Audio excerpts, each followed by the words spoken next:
নবী সাল্লাল্লাহু আলাইহি সাল্লাম এই পাহাড়ের গোড়ায় বাড়ি বেঁধে তার বংশধররা থাকতো।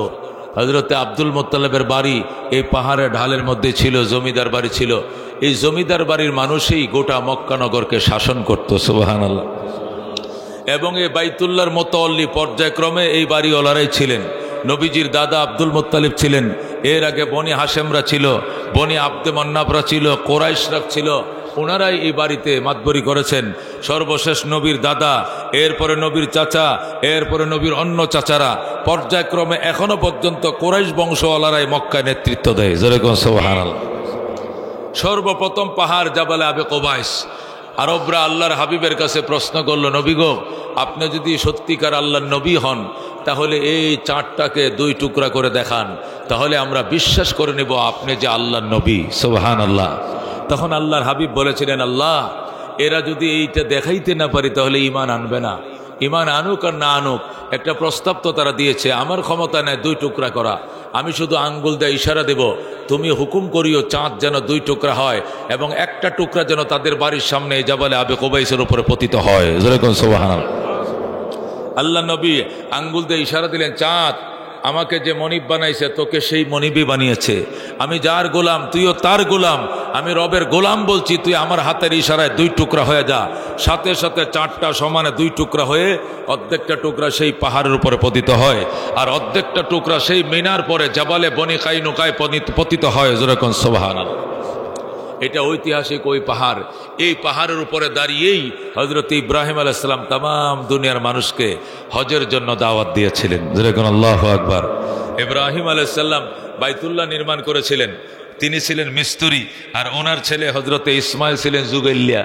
বাবা মেস্তুরি, ছেলে জুগাইলিয়া। মেস্তুরি আর জুগাইলিয়া মিলে বাইতুল্লাহ নির্মাণ করার পর এবার ইব্রাহিম বলে, আল্লাহ, কে আসবে? এখানে কোনো মানুষজনের বসবাস নাই, তোমার ঘরে কে তোয়াফ করতে আসবে? তখন আল্লাহ বলেছিলেন, ওয়াজ্জিন ফিন্নাস ইয়াতুকা রিজালাও ওয়া আলা কুল্লি দামিরিন ইয়াতিনা মিন কুল্লি ফাজ্জিন আমিক। যেরকম আল্লাহু আকবার।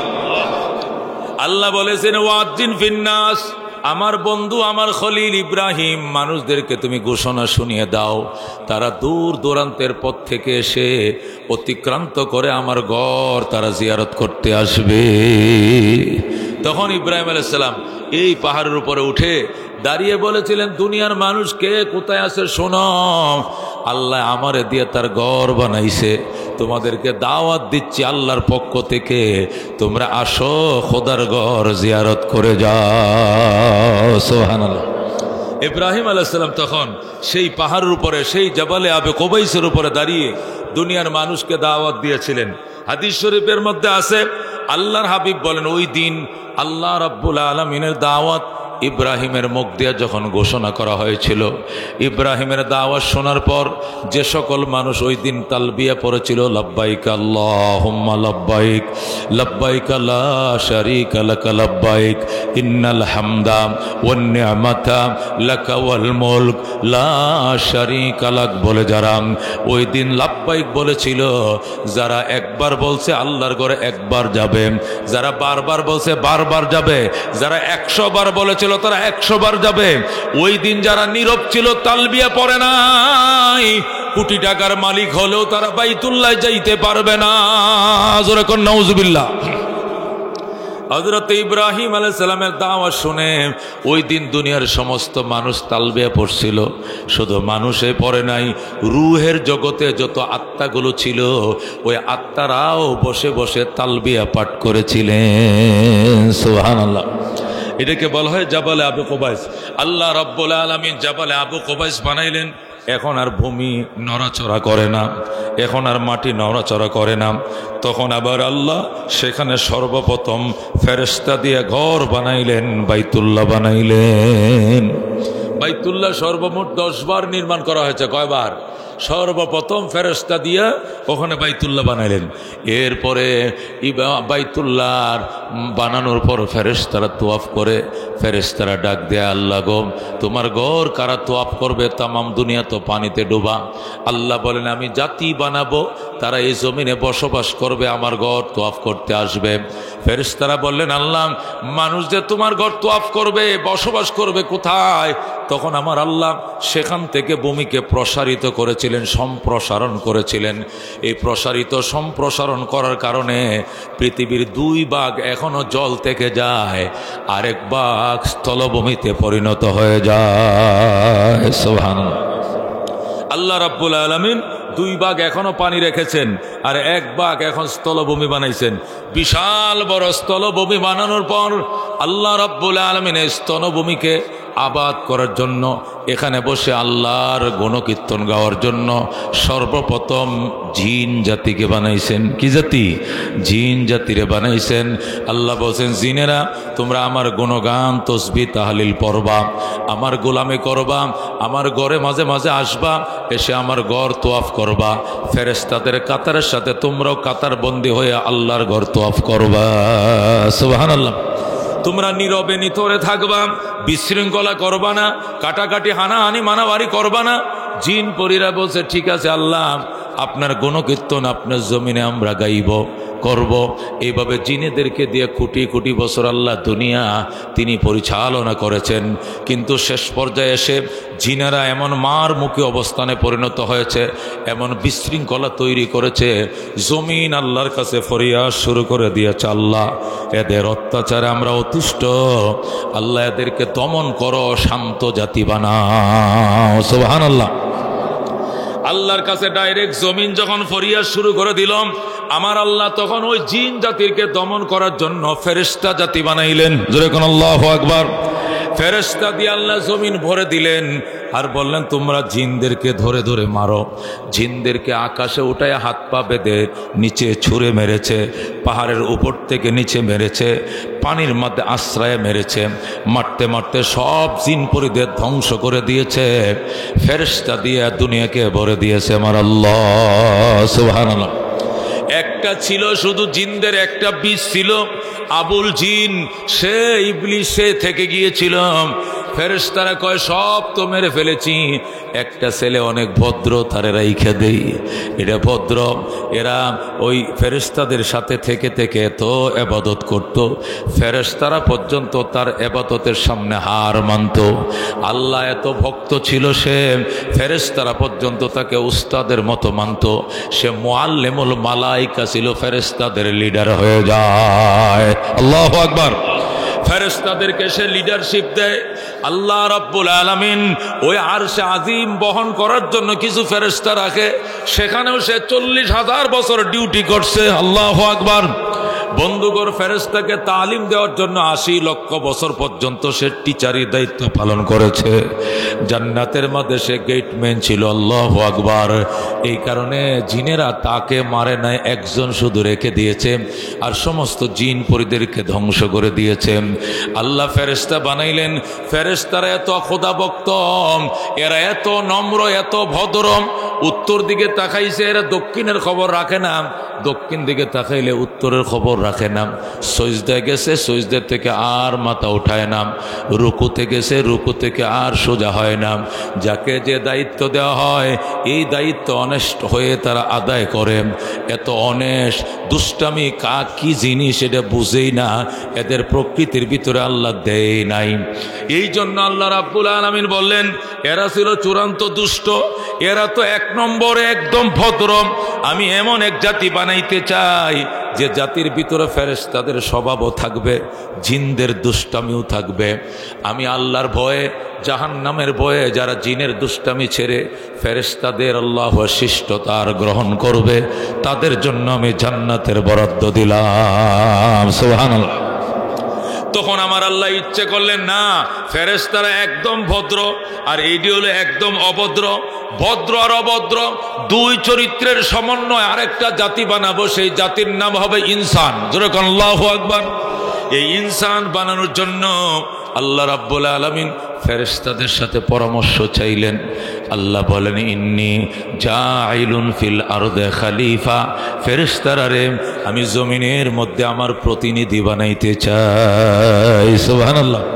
তোমরা আমাকে পরামর্শ দাও, আমি ইনসান বানাইতে চাই, মানব জাতি বানাইতে চাই, যাদের ভিতরে ফেরেশতাদের স্বভাবও থাকবে, জিনদের স্বভাবও থাকবে। আমি এমন মানব জাতি বানাইতে চাই। ফেরেশতারা ডাক দিয়ে, আল্লাহ গো, আতাজালু ফিহা মান ইউফসিদু ফিহা ওয়া ইয়াসফিকু দিমা ওয়া নাহনু নুসাব্বিহু বিহামদিকা ওয়া নুকদ্দিসু লাকা। ইয়া এমন জাতি কেন বানাবেন? এমন জাতি কেন বানাবেন? আতাজালু ফিহা, এমন জাতি যদি এই জমিনে বানাইবেন, মান ইউফসিদু ফিহা, যে জাতি জমিনের মধ্যে বিশৃঙ্খলা তৈরি করবে, ওয়া ইয়াসফিকু দিমা, এবং রক্তপাত ঘটাবে, ওয়া নাহনু নুসাব্বিহু বিহামদিকা, অথচ আমরা ফেরেশতারা আপনার পবিত্রতা গুণকীর্তন গাই, ওয়া নুকদ্দিসু লাকা, আপনার তাকওয়া তাহারাতের কথা আমরা বর্ণনা করি। সুতরাং আমরা থাকতে কেন আবার মানব জাতি বানাইতে হবে? আল্লাহ বলেন, ফেরেশতারা, আমি পরামর্শ করছি বলেই কি তোমরা বাধা দিতে পারো?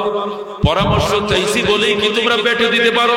ফেরেশতারা, ইন্নী আলামু মা লা তা'লামুন, মানুষ বানানোর ভিতরে যে কি রহস্য, এটা আমি বুঝি, তোমরা বুঝো না। আল্লাহু আকবার। আল্লাহ ফেরেশতাদের পেটু মানেন নাই, না মেনে তিনি আদম বানাইলেন। আল্লাহু আকবার। ফেরেশতা দিয়ে সুন্দর করে একটা মানুষের খাঁচা বানাইলেন, পুরা দেহটা বানাইলেন ফেরেশতা দিয়া, আর কপালটা রাইখা দিলেন নিজের হাতে চাপ দিয়া। আল্লাহ তার কুদরতে হাত দিয়া কপালের মধ্যে চাপ দিয়ে একটু চেপটা বানাইলেন।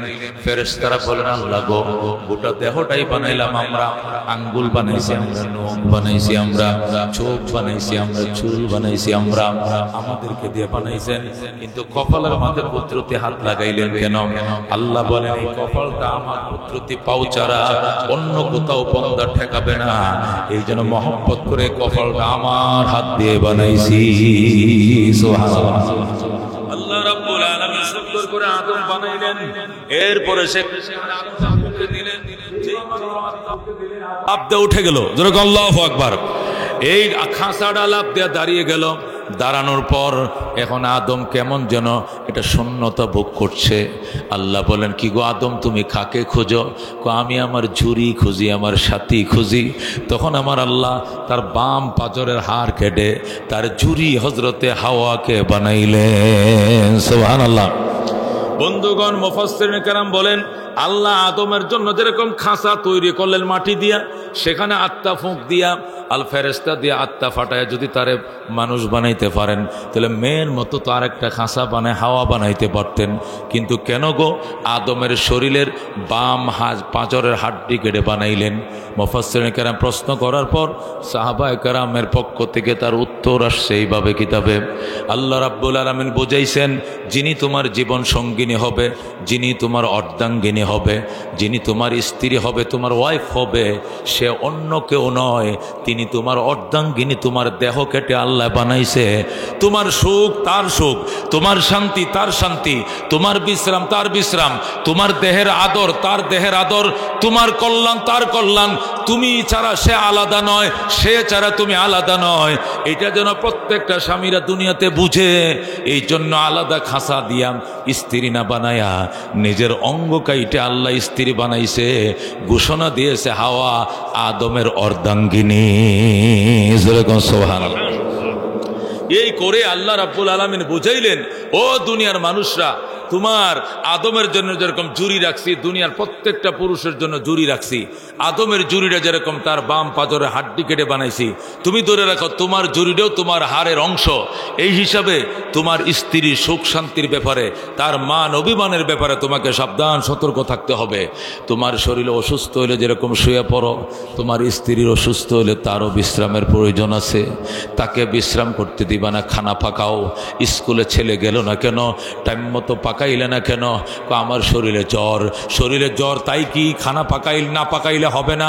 শরীরে জ্বর, তাই কি ছেলেকে স্কুলে না পাঠাইলে হবে না? শরীরে জ্বর, তাই কি কাপড় চোপড় ধুইলে না কেন, এটা বললে হবে না? কারণ তোমার যেরকম বিশ্রামের প্রয়োজন, তারও বিশ্রামের প্রয়োজন, তাকে বাঁদির মতো মারধর করা যাবে না। আল্লাহ নবী সাল্লাল্লাহু আলাইহি সাল্লাম 11 জন স্ত্রী ছিলেন। কোনো স্ত্রী জীবনে বলতে পারবে না আল্লাহর হাবিব হাত দিয়া তাদের শরীরে কোনোদিন আঘাত করেছেন। আল্লাহু আকবার।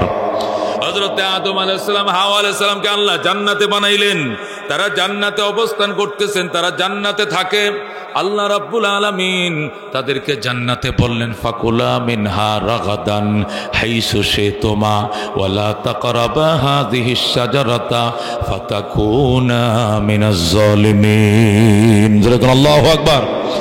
আদম হাওয়া তোমরা জান্নাতে থাকো, ওয়াকুলা মিনহা রাগাদা, তোমরা জান্নাতে অনবরত খাও, বাধাহীন অবস্থায় খাও, তোমাদেরকে কোনো বাধা দেওয়া হবে না।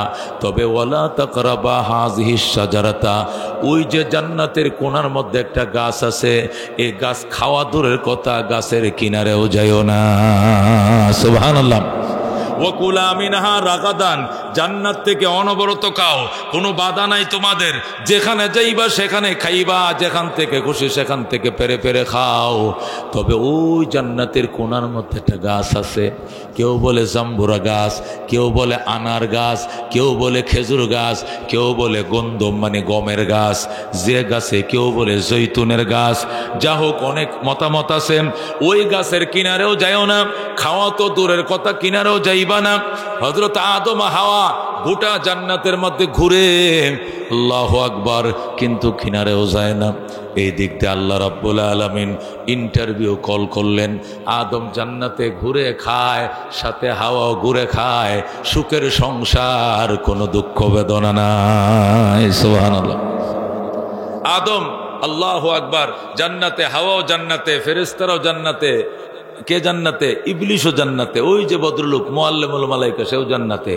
আল্লাহ রাব্বুল আলামিন এবার আদমকে বসাইলেন এক পাশে, আর সমস্ত ফেরেশতাদেরকে বসাইলেন এক পাশে। ইন্টারভিউ হবে। কি হবে? ইন্টারভিউ।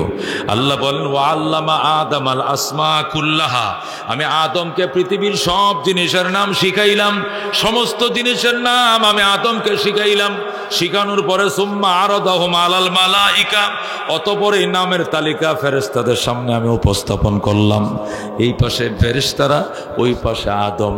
আল্লাহ মাঝখানে বসে বলে আদম বলো এই গাছের কি নাম? আম গাছ। আম গাছ কিটা?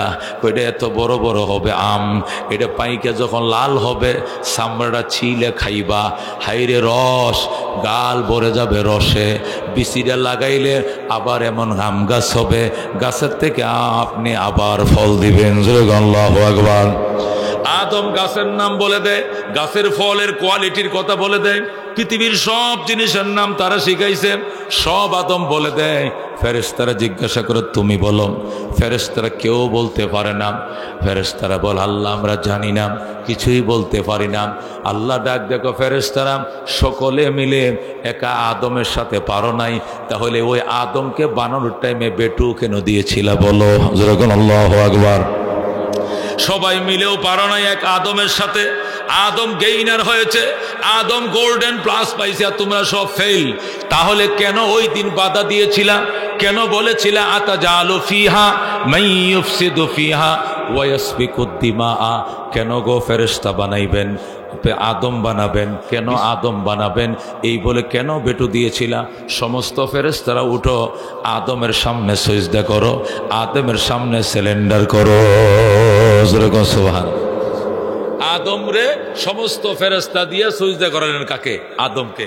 এই সিজদা মানে ইবাদতের সিজদা না। এই সিজদা কি সিজদা না? ইবাদতের সিজদা না। এটা মাঝখানে বলতে হয় এই কারণেই, অনেক মাজারওয়ালারা আছে, লাল ফিতাওয়ালারা আছে, ফেরেশতারে দিয়ে যদি আদমরে সিজদা করায়, আদম কি খোদা নি?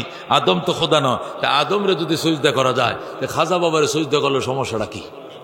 জোরে কর নাউজুবিল্লাহ। এই কথার উত্তর দিতে গিয়ে এখানে ব্যাখ্যা করতে হবে। বন্ধু, সিজদা দুই প্রকার। বলেন সিজদা কয় প্রকার? একটাকে বলে সিজদাতুন তাহিয়াতুন, একটাকে বলে সিজদায়ে তাহিয়া। এটাকে বাংলায় বলা হয় অভিবাদনের সিজদা। বাংলায় বলা হয় কি? তাহিয়া মানে অভিবাদন, অভিবাদনের সিজদা। আর একটাকে বলে সিজদায়ে তাআব্বুদি, ইবাদতের সিজদা। সিজদা কয় প্রকার? একটা ইবাদতের সিজদা আর একটা অভিবাদনের সিজদা। আল্লাহ তাআলার দরবারে আমরা যে সজদা করি এটাকে বলা হয় ইবাদতের সজদা। আমরা আমাদের কপাল মাটিতে রাখি, মানি ওখানে আল্লাহর পাও মোবারক আছে, ওনার কুদরতি কদমের মাঝে আমরা পাও রাইকে বলি সুবহানা রব্বিয়াল আলা, সুবহানা রব্বিয়াল আলা, সুবহানা রব্বিয়াল আলা। এটা ইবাদতের সজদা, এটা একমাত্র শুধুমাত্র আল্লাহর জন্য রিজার্ভ। কথা কোন ঠিক কিনা? আরেকটা হলো অভিবাদনের সজদা, সম্মানের সজদা। এটা আদমের শরীয়তে, হযরতে ইউসুফ আলাইহিস সালামের শরীয়তে, হযরতে আদমের শরীয়তে অভিবাদনের সজদা আল্লাহ ছাড়া গায়রুল্লাহকে দেওয়া জায়েজ ছিল। উনাদের শরীয়তে জায়েজ ছিল, কিন্তু আমাদের শরীয়তে দুনো প্রকারের সজদা আল্লাহর জন্য রিজার্ভ। সুবহানাল্লাহ। আমাদের শরীয়তে যদি মুরব্বীকে, উস্তাদকে, পীর মাশায়েখকে, আলেম ওলামাকে, মন্ত্রী মহোদয়কে, এমপি চেয়ারম্যান, সম্মানিত মানুষকে সম্মান করা লাগে, তো সজদার কোনো সিস্টেম নাই। আসসালামু আলাইকুম ওয়া রাহমাতুল্লাহ, আরো কাছে গেলে হাত মিলাইবা, আরো কাছে গেলে বুক মিলাইবা, কাঁধ মিলাইবা, কিন্তু সজদা করা যাবে না। কথা কোন ঠিক কিনা? অভিবাদনের সজদা আল্লাহর জন্য, ইবাদতের সজদা আল্লাহর জন্য। কিন্তু আদম আলাইহিস সালামের শরীয়তে, হযরতে ইউসুফ আলাইহিস সালামের শরীয়তে, ইউসুফের ঘটনা আসতেছে সামনে বলবো, আজকে যতক্ষণ তৃপ্তি না হয়, পেট না ভরে, আমার কণ্ঠে যতক্ষণ কোলায় আমি আসি, একবারে নৌকা শুরু করেছি দুনিয়া সৃষ্টির থেকে, লাগবে গাড়ে যায় একবারে ইসরাফিলের সিংহা ফৎকার পর্যন্ত। ঠিক আছে ইনশাআল্লাহ? তাহলে এর মধ্যে কত কথাই আসবে, ধারাবাহিকভাবে শুনতে রাজি আছেন তো ইনশাআল্লাহ?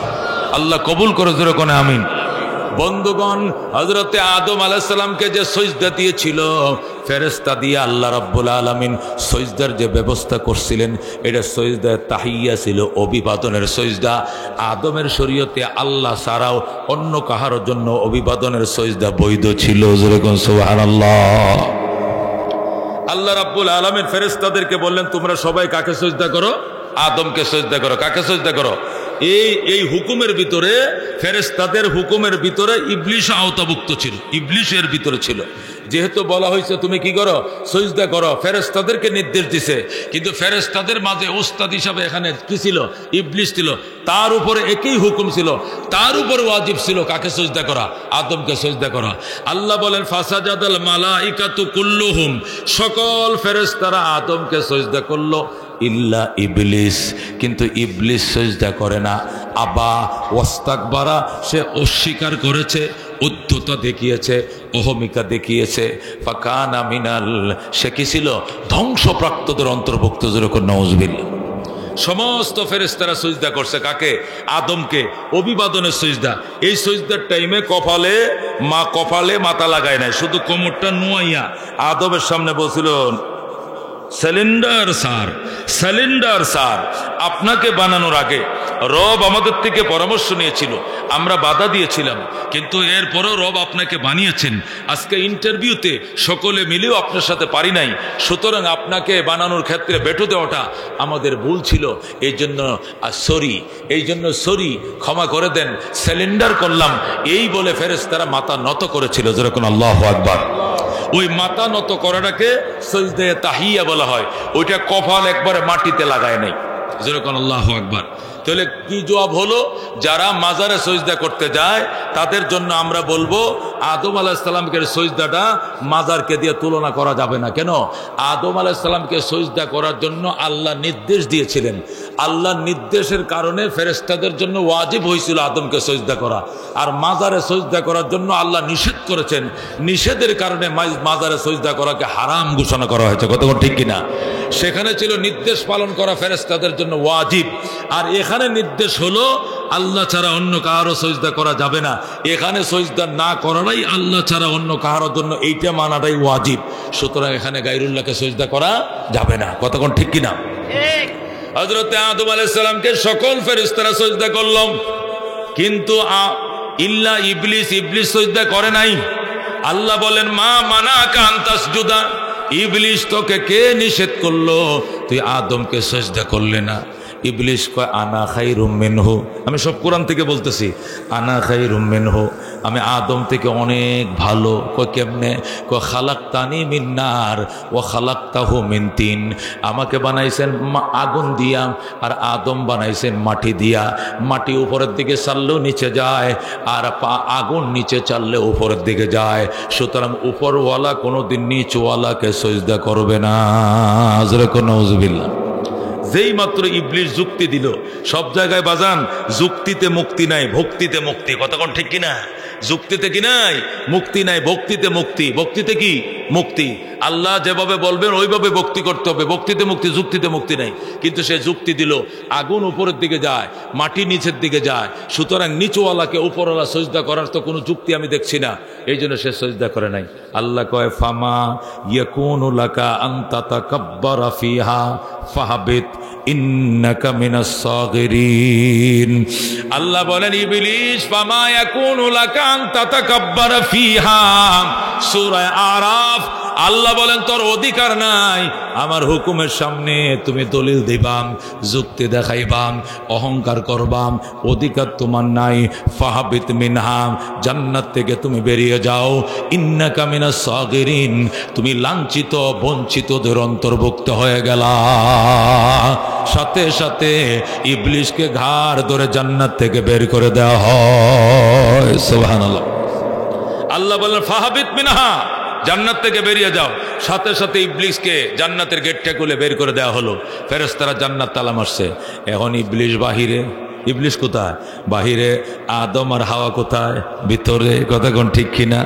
আল্লাহ বলে আদম ফাকুলা মিনহা রাগাদান, ফাকুলা মিনহা রাগাদান হাইসু শিতুমা ওয়ালা তাকরাবা হাযিহি শাজারাতা ফাতাকুনা মিনাজ জালিমিন।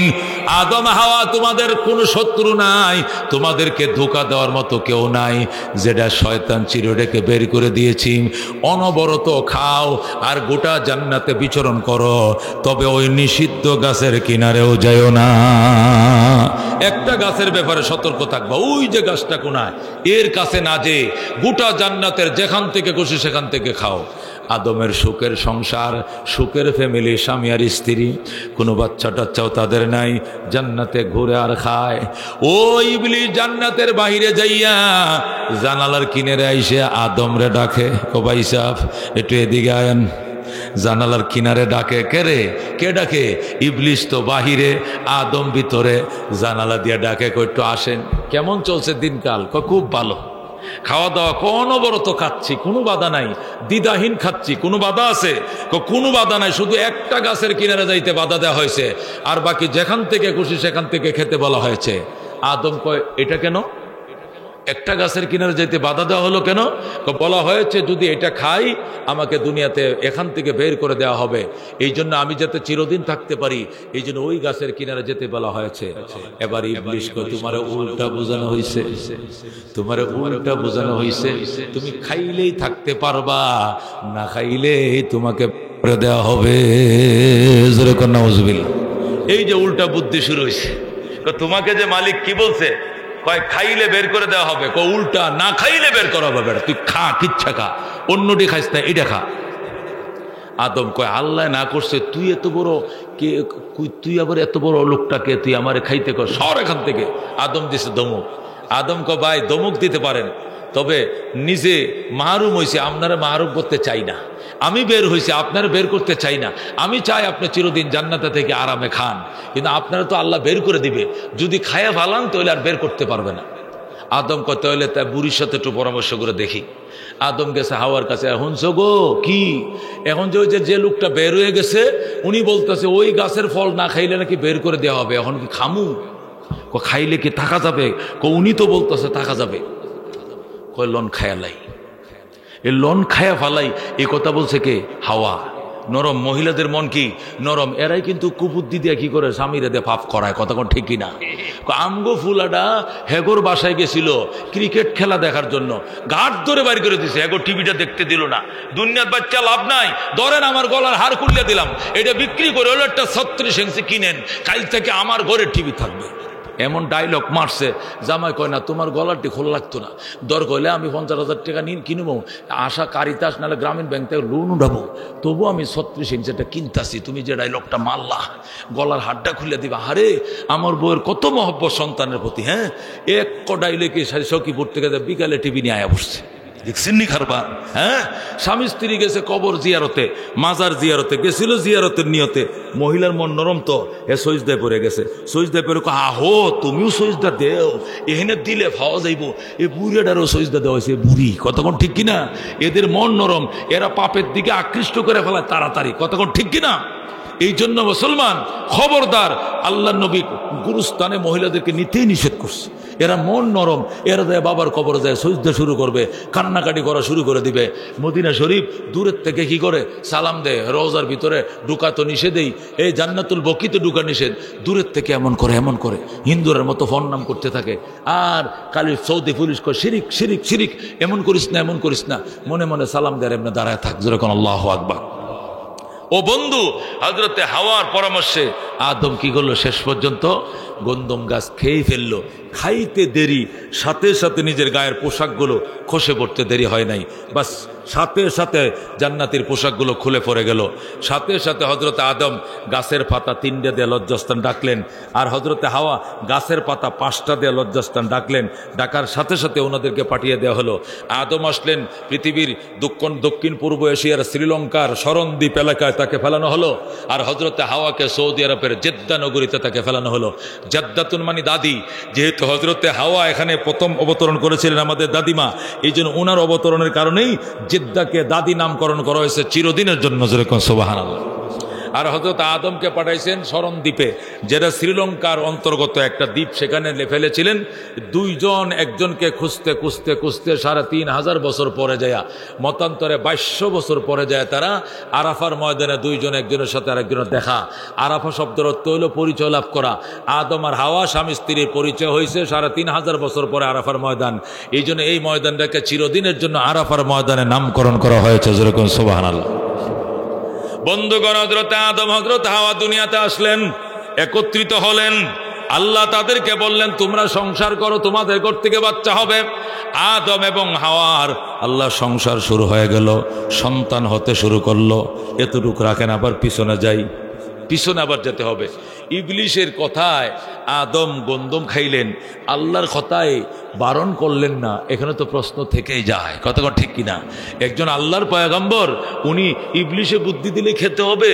আল্লাহ তো নিষেধ করছেন ওয়ালা তাকরাবা হাযিহিশ শাজারাতা, গাছের ফল খাওয়া তো দূরের কথা, কাছেও যাওয়া যাবে না। এই কথা কি আদমের মনে ছিল না? তো মুফাসসিরিনে কেরাম বলেন আসলে তকদিরে লেখা ছিল খেলাটাই মালিকের, যেরকম আল্লাহু আকবার।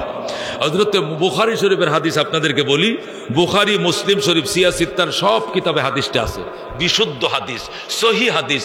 হযরত মূসা আলাইহিস সালাম রূহের জগতে অথবা মেরাজের রাত্রে, যেদিন সব নবীরা বাইতুল মুকাদ্দাসে আসছিলেন সেই দিন, অথবা আসমানের কোথাও, অথবা রূহের জগতে, অথবা বর্ষকের জগতে হযরত আদমের সাথে হযরত মূসা আলাইহিস সালামের দেখা হয়। তো হযরত আমাদের নবী ঘটনাটা বয়ান করছেন, হাদিসে আসছে। তো মূসা আলাইহিস সালাম আদমকে জিজ্ঞাসা করে, আব্বা আপনার কি আল্লাহ বলছিলেন না যে এই গাছের কিনারে যায়েন না? বলছিলেন তো, তা আপনি গেলেন কেন? আপনি গিয়েই তো সর্বনাশটা করছেন।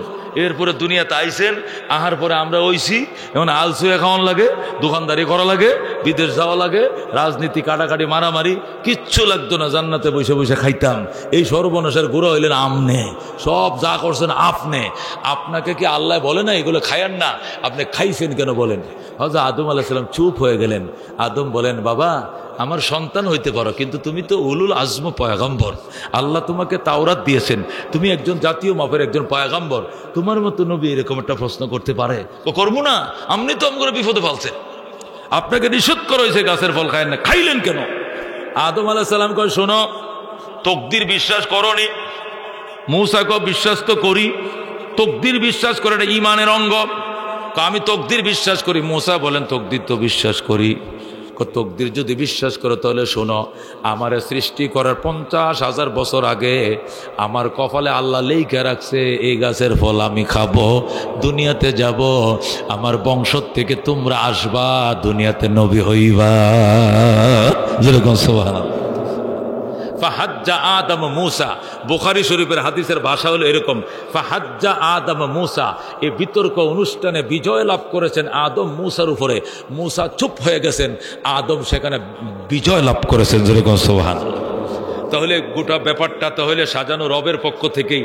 তিনি চেয়েছেন না করব, ঠিক আছে, তবু আদম খাবে, দুনিয়াতে যাবে, ১৬ লক্ষ নবী হবে তার বংশ থেকে, বিশেষ করে রহমতুল্লিল আলামিন হবে, যার জন্যই পৃথিবীর কায়ামায় আমি বানাইছি। উনি নবীদের সেরা নবী হবে, আখিরি জামানা তিনি আসবেন, তিনি সমস্ত নবীদের সর্দার হবেন, তাকে শাফাআতে কুবরা দান করা হবে, তিনি উভয় জাহানের বাদশা হবেন। এটা আমার কপালে লেখা ছিল, লেখা জিনিস আমি না করে পারি না, এই জন্য আমি করেছি, আমার দোষ দিয়ে কোনো লাভ নাই। যেরকম সুবহানাল্লাহ। এই হাদিস দিয়েও মুফাসসিরিন কেরাম জবাব দিয়েছেন যে আসলে এখানে ব্যাপারটা হলো আদমের কপালেই লেখা ছিল, এটা উনি না করে পারেন না, এই জন্য করেছেন। এইটা হলো এক কথা। তবু মনের তৃপ্তির জন্য কোনো কোনো বুজুর্গানে দিন বলেছেন।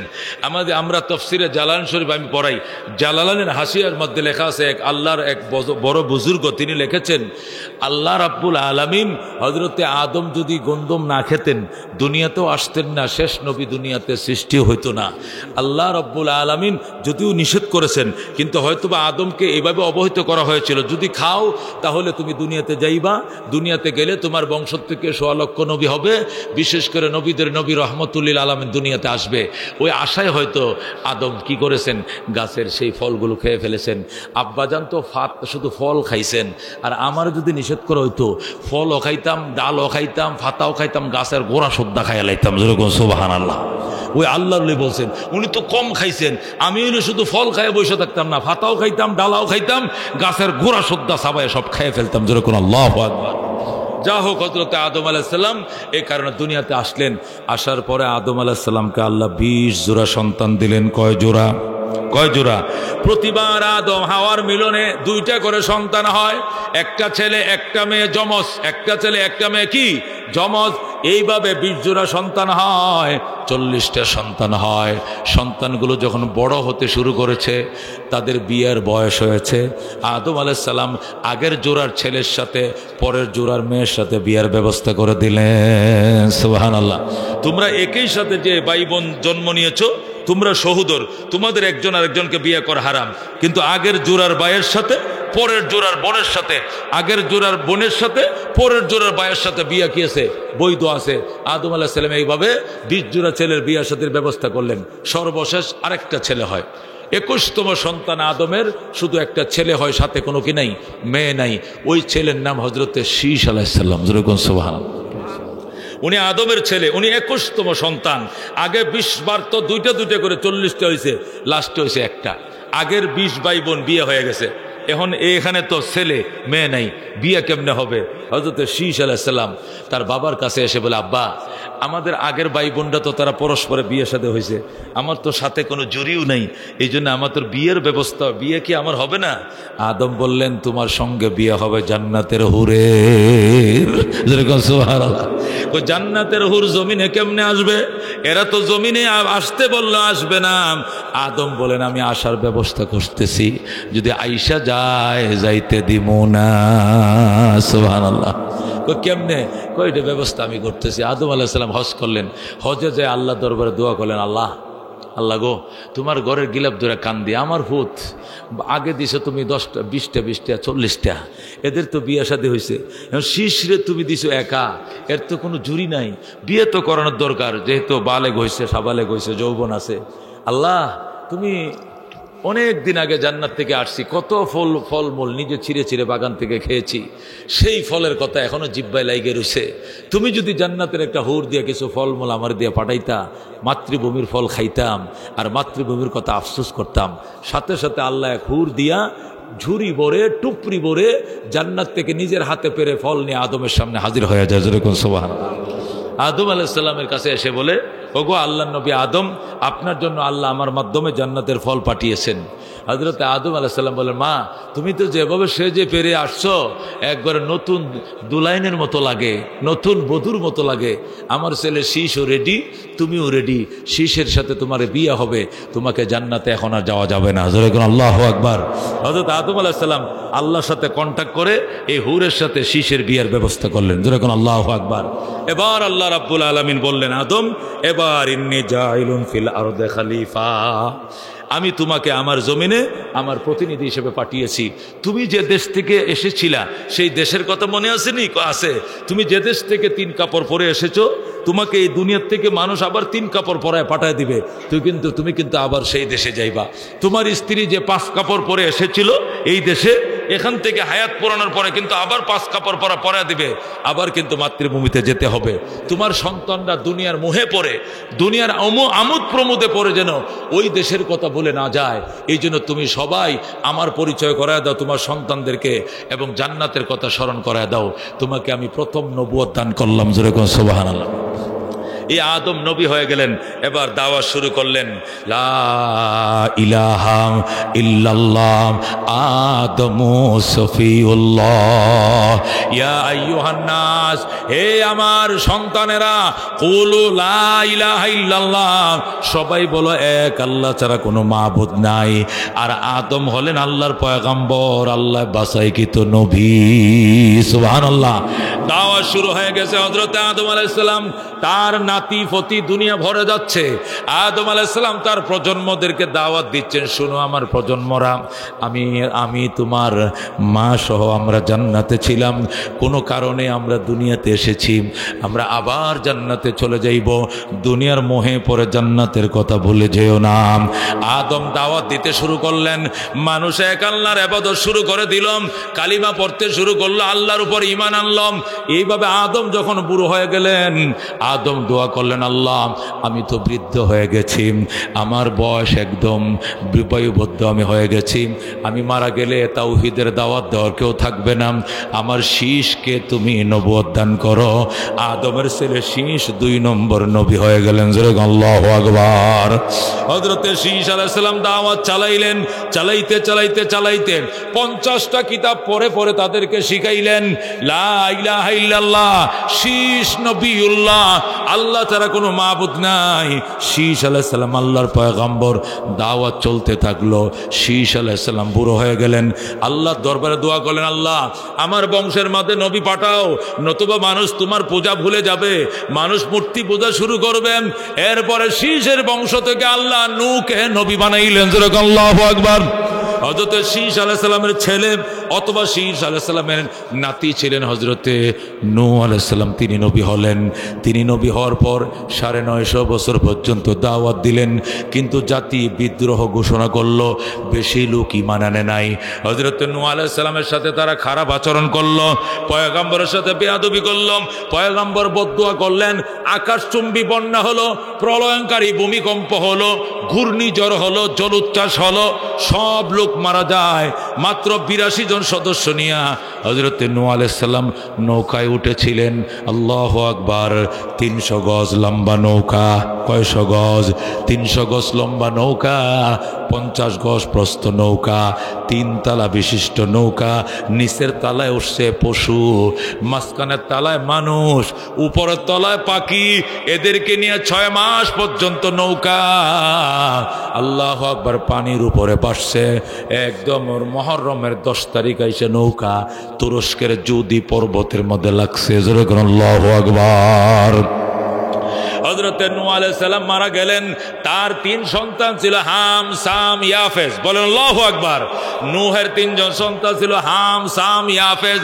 এই 3 সন্তান, এক সন্তান থেকে আফ্রিকায় বংশ বিস্তার করে, আরেক সন্তান থেকে আরবে বংশ বিস্তার করে, আর ইয়াফেসের বংশ থেকে এ দক্ষিণ পূর্ব এশিয়ায় বংশ বিস্তার করে। আবার হযরত নূহের সন্তান দিয়ে দুনিয়া ভরে যায়। হযরত নূহকে দ্বিতীয় আদম বলা হয়। এই উম্মতের দাওয়াত দাওয়াত দেওয়ার জন্য আল্লাহ হযরতে ইব্রাহিম আলাইহিস সালামকে নবী বানাইলেন। যেরকম আল্লাহু আকবার। হযরতে ইব্রাহিম আলাইহিস সালাম নবী হয়ে দুনিয়াতে আসলেন, দাওয়াত শুরু করে দিলেন। ইব্রাহিমের বংশধর সব মূর্তি পূজা শুরু করল। ইব্রাহিম আলাইহিস সালাম বললেন, মূর্তি তোমাদের খোদা নয়, আমার খোদা। লা ইলাহা ইল্লাল্লাহ ইব্রাহিম খলিলুল্লাহ। আল্লাহ ছাড়া কোনো মাবুদ নাই। ইব্রাহিম আল্লাহর দোস্ত, আল্লাহর মাহবুব, আল্লাহর পিয়ারা বন্ধু। তোমরা এক আল্লাহর ইবাদত করো। ইব্রাহিম যখন এক আল্লাহর ইবাদতের দাওয়াত দিতে শুরু করলেন, বিদ্রোহ শুরু করলো ইরাকবাসী। ইরাকের বাবেলে জন্ম নিলেন হযরত ইব্রাহিম। কোথায়? ইরাকের বাবেল, তিকরিকের কাছের শহর, যেটা সাদ্দাম হোসেনের জন্মস্থান। ওই পাশে বাবেল নগরীতে হযরতে ইব্রাহিম আলাইহিস সালাম জন্ম নিলেন। যখন তিনি মূর্তি পূজায় বাধা দিলেন, তখন দেশের মানুষ এবং দেশের রাজা নমরুদ সব ইব্রাহিমের বিরুদ্ধে চলে যায়। হযরত ইব্রাহিমকে নমরুদের অগ্নিকুণ্ডে নিক্ষেপ করেন। 40 দিন পর্যন্ত তারে অগ্নিতে ফেলে রেখে আল্লাহ রাব্বুল আলামিন ইব্রাহিমকে বাঁচানোর জন্য জিবরাইল দিয়া জান্নাত থেকে পোশাক পাঠায়। ইব্রাহিম এই পোশাক করে আগুনের মধ্যে বৈশা থাকে, একটা পশমও পুড়ে নাই। আল্লাহু আকবার। আল্লাহ বলে দিলেন, কুলনা ইয়া নারু কুনি বারদাও ওয়া সালামান আলা ইব্রাহিম। আল্লাহ বলে দিন, আগুন আমার ইব্রাহিমের জন্য শান্তিদায়ক ঠান্ডা হয়ে যাও। এই যে জান্নাতের পোশাক পরা দেওয়া হলো জুব্বা, ইব্রাহিমের জুব্বা পইরা 40 দিন আগুনের ভিতরে ছিলেন, একটা পশমও পরে নাই। জ্যোতির্ময় পুরুষ বের হয়ে আসলেন, সবাই তাকে মারার জন্য ষড়যন্ত্র শুরু করলো। আল্লাহ বলেন, ইব্রাহিম তুমি হিজরত করে ফিলিস্তিন চলে যাও। তখন ইরাক থেকে হিজরত করে ইব্রাহিম আলাইহিস সালাম ফিলিস্তিনে চলে যায়। আল্লাহু আকবার। ফিলিস্তিনে যায় তিনি দাওয়াত শুরু করলেন। ফিলিস্তিনের বহু মানুষকে তিনি তাওহীদের দিকে দীক্ষিত করলেন, তারা কালমা পড়ে মুসলমান হয়। যেরকম আল্লাহু আকবার। ইব্রাহিম আলাইহিস সালাম অনেক ফিলিস্তিনিদেরকে কালমা পড়ে মুসলমান বানালেন। যখন মুসলমান বানালেন, অনেক মুসলমান হলো। ইব্রাহিম আলাইহিস সালাম দাওয়াত দিতে দিতে তিনি বৃদ্ধ হয়ে গেলেন। যখন আল্লাহর খলিল বৃদ্ধ হয়ে গেলেন, আল্লাহর কাছে দরখাস্ত করেন, আল্লাহ আমি একজন বুড়ো হয়ে গেছি, আমি যদি এখন মারা যাই তাহলে তাওহীদের দাওয়াত দেওয়ার মতো কোনো মানুষ নাই। আল্লাহ আমার 2টা বউ, বড় বউয়ের নাম হযরতে হাজেরা, ছোট বউয়ের নাম হযরতে সারা। ইয়া আল্লাহ তুমি আমার বড় বউয়ের কাছে সন্তান দাও। যেরকম আল্লাহু আকবার। হযরত ইব্রাহিম আলাইহিস সালামের বয়স 98, বলেন আল্লাহু আকবার। ইব্রাহিমের বয়স 98, হযরতে হাজেরার বয়স 88। এই বয়সে ইব্রাহিম দোয়া করে, আল্লাহ রব্বি হাবলি মিনাস সালিহিন, আল্লাহ তুমি আমাকে নেককার সন্তান দাও। আল্লাহ সাথে সাথে ফাবাশশারনাহু বিগুলামিন হালিম, আমি ধৈর্যশীল সন্তানের সুসংবাদ সাথে সাথে দিয়ে দেই। জোরে করে আল্লাহু আকবার। ইব্রাহিম দোয়া করলেন, আল্লাহ ইব্রাহিমকে সন্তান দিলেন, নাম রাখলেন ইসমাইল। কি নাম রাখলেন? ইসমাইল। ইসমাইল যখন নাম রাখলেন, হাজের আইনা ইসমাইলকে ইব্রাহিমের কোলে দিলেন। হযরত ইব্রাহিম ইসমাইলকে কোলে নিয়ে গালের মধ্যে চুমু দিলেন। ইসমাইলের কপালের মধ্যে আখেরি নবী রহমতুল্লিল আলামিনের নূর ঝলক মারত। আকবার। এই জন্য কপালের ডাইন কোণার মধ্যে আখেরি নবীর নূর লুকাইতে ছিল, কারণ আমার নবী তো ইসমাইলের বংশ থেকে আইছে। যেরকম আল্লাহু আকবার। ইসমাইলের কপালে আমার নবীর নূরটা লুকিয়েছিল। এই যেখানে ঝকঝক করে চকচক করছিল কপালে, ওই জায়গার মধ্যে ইব্রাহিম যখন চুমু দিয়ে দিলেন, আল্লাহ বললেন, ইব্রাহিম এত মহব্বত কেন সন্তানের?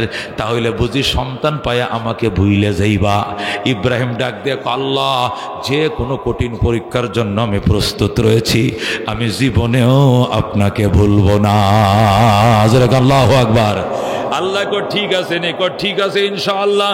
কো তাহলে এই ছেলে এবং এই ছেলের মাকে মক্কা নগরে বনবাস দিয়ে আসো। আল্লাহু আকবার। এই ছেলে তোমার কাছে থাকলে ডেলি কোলে নিবা আর চুমু খাইবা, আমি আল্লাহর মহব্বতের মধ্যে ফাটা পড়ে যাবে। সুতরাং ইসমাইল এবং ইসমাইলের মাকে মক্কা নগরে রেখে আসো। সাথে সাথে হযরত ইব্রাহিম ইসমাইলের মাকে নিয়ে মক্কা নগরে রেখে আসলেন। মক্কায় রেখে ইব্রাহিম চলে যায় আবার ফিলিস্তিনে। পিছন দিয়া ডাকে হাজেরা, ও আমার স্বামী ইব্রাহিম কই যাও, কোথায় যাও? আমি ফিলিস্তিন যাই। আমরা কি এখানে থাকবো? হ, এখানে পানি নাই, আগুন নাই, কেমনে থাকবো? মানুষ নাই। ইব্রাহিম বলে, আমার আল্লাহ হুকুম করেছে, আমি জানি না, আল্লাহ ব্যবস্থা করবে, চিন্তা করিও না। তোরা আল্লাহু আকবার। হাজেরা ডাক দেখো, আল্লাহর হুকুম যদি হয় তাহলে চিন্তা নাই, তুমি চলে যাও, কোনো চিন্তা নাই। হজরতে হাজেরা ইসমাইলকে নিয়ে আল্লাহর ঘরের কিনারে বসে রয়েছে। হজরতে ইসমাইল কান্দে হোয়া হোয়া করে পানি পান করার জন্য, কিন্তু এক ফোঁটা পানির ব্যবস্থা মক্কা নগরে নাই। হজরতে হাজেরা ইসমাইলকে একটা তোয়ালি দিয়ে পেঁচাইয়া, তেনা দিয়ে পেঁচাইয়াম, বাইতুল্লাহর সামনে শুয়াইয়াম, সফা মরোয়া পাহাড়ের মধ্যে দৌড়াইতে শুরু করছে, আল্লাহ পানি দাও, মারোয়া দেখো আগুন দাও, সফা এসে পানি দাও, আল্লাহ সেখানে পানি দাও, ওখানে দেখো আগুন দাও। 7টা দৌড় দেওয়ার পর দেখে ইসমাইলের কান্না বন্ধ হয়ে গেছে। হাজেরা কয় এতক্ষণ কান্দে, এখন দেখে চুপচাপ। ঘটনা কি? দৌড়ে আল্লাহর ঘরের কিনারে যায়, দেখে যেখানে ইসমাইল পাওগুলো নাড়াইতেছিল শুয়া শুয়া, ওই পায়ের নিচে জান্নাতের ঝর্ণা ঝমঝম কুয়া চালু হয়ে যায়। যেরকম আল্লাহু আকবার। হযরতে হাজেরা যে পানির জন্য সাফা মারওয়ার মধ্যে দৌড়াইছে, যা দেখে ইসমাইলের পায়ের নিচে অটোমেটিক পানি উঠতেছে। হযরতে হাজেরা সন্তান কোলে নিয়ে, ইসমাইল ভিজে গেছে জমজমের পানিতে, এমনি এমনি গোসল হয়ে গেছে, অটু ঝর্ণা চালু হয়ে গেছে। হযরতে হাজেরা মুখের মধ্যে পানি নিয়ে দেখে মক্কার পানি নুনা, আরবের পানি নুনা, কিন্তু এই পানি এত মিষ্টি, না জানি জান্নাতের সংযুক্ত হবে। যখন আল্লাহু আকবার। হযরত হাজেরা শুকরিয়া আদায় করলেন, অল্প দিনের ভিতরে সেখানে বস্তি স্থাপন হলো। পানির অভাবে মানুষ এখানে আসতো না, যেই পানির ব্যবস্থা হয়েছে অল্প দিনে মক্কানগর টাউন হয়ে যায়। যখন আল্লাহু আকবার। হাজার হাজার মানুষের বসবাস। মাঝে মাঝে বছরে 6 মাসে ইব্রাহিম আইসা ইসমাইলকে দেখে যায়, আইসা দেখে ইসমাইল হাঁটে, আরেকবার দেখে ইসমাইল দৌড়ায়, আরেকবার দেখে ইসলাম ডাঙ্গর হয়ে গেছে, আরেকবার দেখে ইসমাইল বিয়ার লায়ক হয়ে গেছে। যেরকম আল্লাহু আকবার। হযরত ইব্রাহিম আলাইহিস সালাম থাকে ফিলিস্তিনে, আর ইসমাইল থাকে মক্কায়। আরেকদিন ইব্রাহিম দোয়া করে, আল্লাহ আমার আরেকটা বউ সারা, তিনি ফিলিস্তিনে থাকে, ফিলিস্তিনবাসীকে দাওয়াত দেওয়ার জন্য আমার সারার ঘরেও তুমি একটা সন্তান দিয়ে দাও। আল্লাহু আকবার। দুয়ার সাথে সাথে আল্লাহ কবুল করলেন। ইব্রাহিমের বয়স তখন 108 বছর। কত বছর? ইব্রাহিমের বয়স তখন 108 বছর। আল্লাহ ইব্রাহিমের দোয়া কবুল করলেন। হযরত সারাকে আল্লাহ সন্তান দিলেন। ইব্রাহিম সন্তানের নাম রাখলেন হযরতে ইসহাক। যেরকম আল্লাহু আকবার। এখন ইব্রাহিমের দুই ছেলে, বড় ছেলের নাম ইসমাইল, ছোট বউয়ের ছেলের নাম ইসহাক। যেরকম আল্লাহু আকবার। ইসমাইল মক্কায় নবী হয়ে গেছে। আল্লাহু আকবার। হযরত ইসহাক তিনি ফিলিস্তিনে নবী হয়ে গেছে। যেরকম আল্লাহু আকবার। ইসমাইল মক্কায় বিয়ে করছে, ইসহাক ফিলিস্তিনে বিয়ে করছে। ইসহাক বিয়ে করার পর ইসহাকরে আমার আল্লাহ একটা সন্তান দিলেন। সন্তানের নাম রাখলেন হযরত ইয়াকুব। যেরকম আল্লাহু আকবার। ইসহাক বিয়ে করছে, ইসহাকের করতে কি হয়েছে? ইয়াকুব। কি হয়েছে? ইয়াকুব। হযরত ইয়াকুব আলাইহিস সালাম তিনি আল্লাহর নবী হয়ে যান। তিনি বিয়ে করছেন, তারে আল্লাহ 10টা ছেলে দিছে। কয়টা ছেলে? ইয়াকুব আলাইহিস সালাম বিয়ে করছে ইব্রাহিমের নাতি, তিনি বিবাহ করছেন, 10টা ছেলে হয়েছে। প্রথম ছেলের নাম হলো রাহিল। প্রথম ছেলের নাম কি? রাহিল। প্রথম ছেলের নাম ইহুদা। প্রথম ছেলের নাম ইহুদা। এরপরে 10টা ছেলে হয়েছে হযরত ইয়াকুবের। এরপর ইয়াকুবের স্ত্রী রাহিল ইন্তেকাল করে। রাহিল যখন ইন্তেকাল করে, তার 10টা ছেলে হওয়ার পর, বড় ছেলের নাম ইহুদা, আরো 9টা ছেলে, সর্বমোট 10টা ছেলে হওয়ার পর ইয়াকুব আলাইহিস সালামের স্ত্রী তার আপন মামাতো বোন রাহিল ইন্তেকাল করলে, রাহিলের ছোট বোনকে আবার ইয়াকুব আলাইহিস সালাম বিয়ে করে। বিবাহ করার পরে এই স্ত্রী ঘরে আল্লাহ আরো 2টা সন্তান দেয়। একটার নাম ইউসুফ আলাইহিস সালাম, আরেকজনের নাম হলো বিনিয়ামিন। যেরকম আল্লাহু আকবার। এই যে ইয়াকুব আলাইহিস সালামের 12 সন্তান। কয় সন্তান? প্রথম স্ত্রীর ঘরে 10 সন্তান, দেওয়ার পরে দ্বিতীয় স্ত্রীর ঘরে 2 সন্তান। কয় সন্তান হয়েছে? 12 সন্তান। হযরত ইয়াকুব আলাইহিস সালাম 12 সন্তান। এই 12 সন্তানের বংশধরদেরকে বলা হয় বনি ইসরাইল। যেরকম আল্লাহু আকবার। এই 12 সন্তানের মধ্যে একজনই শুধু নবী হয়েছিলেন, উনার নাম হযরতে ইউসুফ আলাইহিস সালাম। যেরকম আল্লাহু আকবার। ইয়াকুব আলাইহিস সালামের কয় সন্তান? 12 সন্তান। এক সন্তানের নাম হলো ইউসুফ, উনি ছিলেন নবী, আর বাকি 11 জন নবী হয় নাই। ইউসুফ আলাইহিস সালামের কপালের ভিতরে 1 লক্ষ নবীর নূর লুকাইতে ছিল। সুবহানাল্লাহ। এই ইসমাইল আলাইহিস সালামের কপালে আমগো নবী লুকাইছিল, আর ইসহাকের হযরতে ইউসুফের কপালে লক্ষাধিক নবীর নূর লুকাইছিল। এই জন্য হযরত ইউসুফ আলাইহিস সালাম এত সুন্দর ছিলেন। আমাদের নবী বলেছেন যে আল্লাহ তাআলা তামাম পৃথিবীর সৌন্দর্যকে সমানে 2 ভাগ করেছেন। একবারে 1 ভাগ ইউসুফরে একলা দান করেছেন আল্লাহ, আর 1 ভাগ সুন্দর সমস্ত মাখলুকরে সৃষ্টিকে ভাগ করে দিয়েছেন আমার আল্লাহ। জোরে কোন আল্লাহু আকবার। এবার আন্দাজ করে দেখেন হযরত ইউসুফ আলাইহিস সালাম কত সুন্দর ছিলেন। হযরত ইউসুফ আলাইহিস সালাম এত সুন্দর ছিলেন, চাঁদ পর্যন্ত তার সামনে হার মানত। এই জন্য ইয়াকুব আলাইহিস সালাম ইউসুফ আলাইহিস সালামের কোথাও যাইতে দিতেন না, বেড়াইতে যাইতে দিতেন না, মাঠে ছাগল চড়াইতে যাইতে দিতেন না। অন্য 11 ভাই ছাগল চড়াইতে যাইতো, কিন্তু ইউসুফ আলাইহিস সালাম রে ইয়াকুব নবী ছাগল চড়াইতে দিতেন না। আমার ইউসুফ যদি জঙ্গলে যায় বাঘে খেয়ে ফেলবে, ফাখাফু আইয়াকুলাহু যিবু, আমার ভয় হয় আমার ইউসুফ রে জঙ্গলের বাঘে খেয়ে ফেলবে। আল্লাহু আকবার। হযরত ইউসুফ আলাইহিস সালাম ইয়াকুব কাছে রাখতেন, কোথাও যাইতে দিতেন না, আদর করতেন বেশি। কিন্তু ওই যে বাকি 10 ভাই ছিল আগের মায়ের ঘরের, এরা বলতো ইউসুফ পেরে বাপে আদর করে বেশি, ইউসুফ রে আদর করে বেশি, আমগরে আদর করে কম। যদি একদিন সুবিধা মতো পাই বাতি নিবাইয়া দেব। কি নিবাইয়া দেব? বাতি নিবাইয়া দেব। আরেকদিন এসে 10 ভাই ইয়াকুব আলাইহিস সালাম কয়, আব্বু আচ্ছা আমরা 10টা ভাই ছাগল চড়াই, কুস্তি খেলায়, মাঠে গোল্লা শট খেলি, দয়রা বান্দা খেলি, কত খেলা, বল খেলায়, কি শক্তি দেখো আমাদের।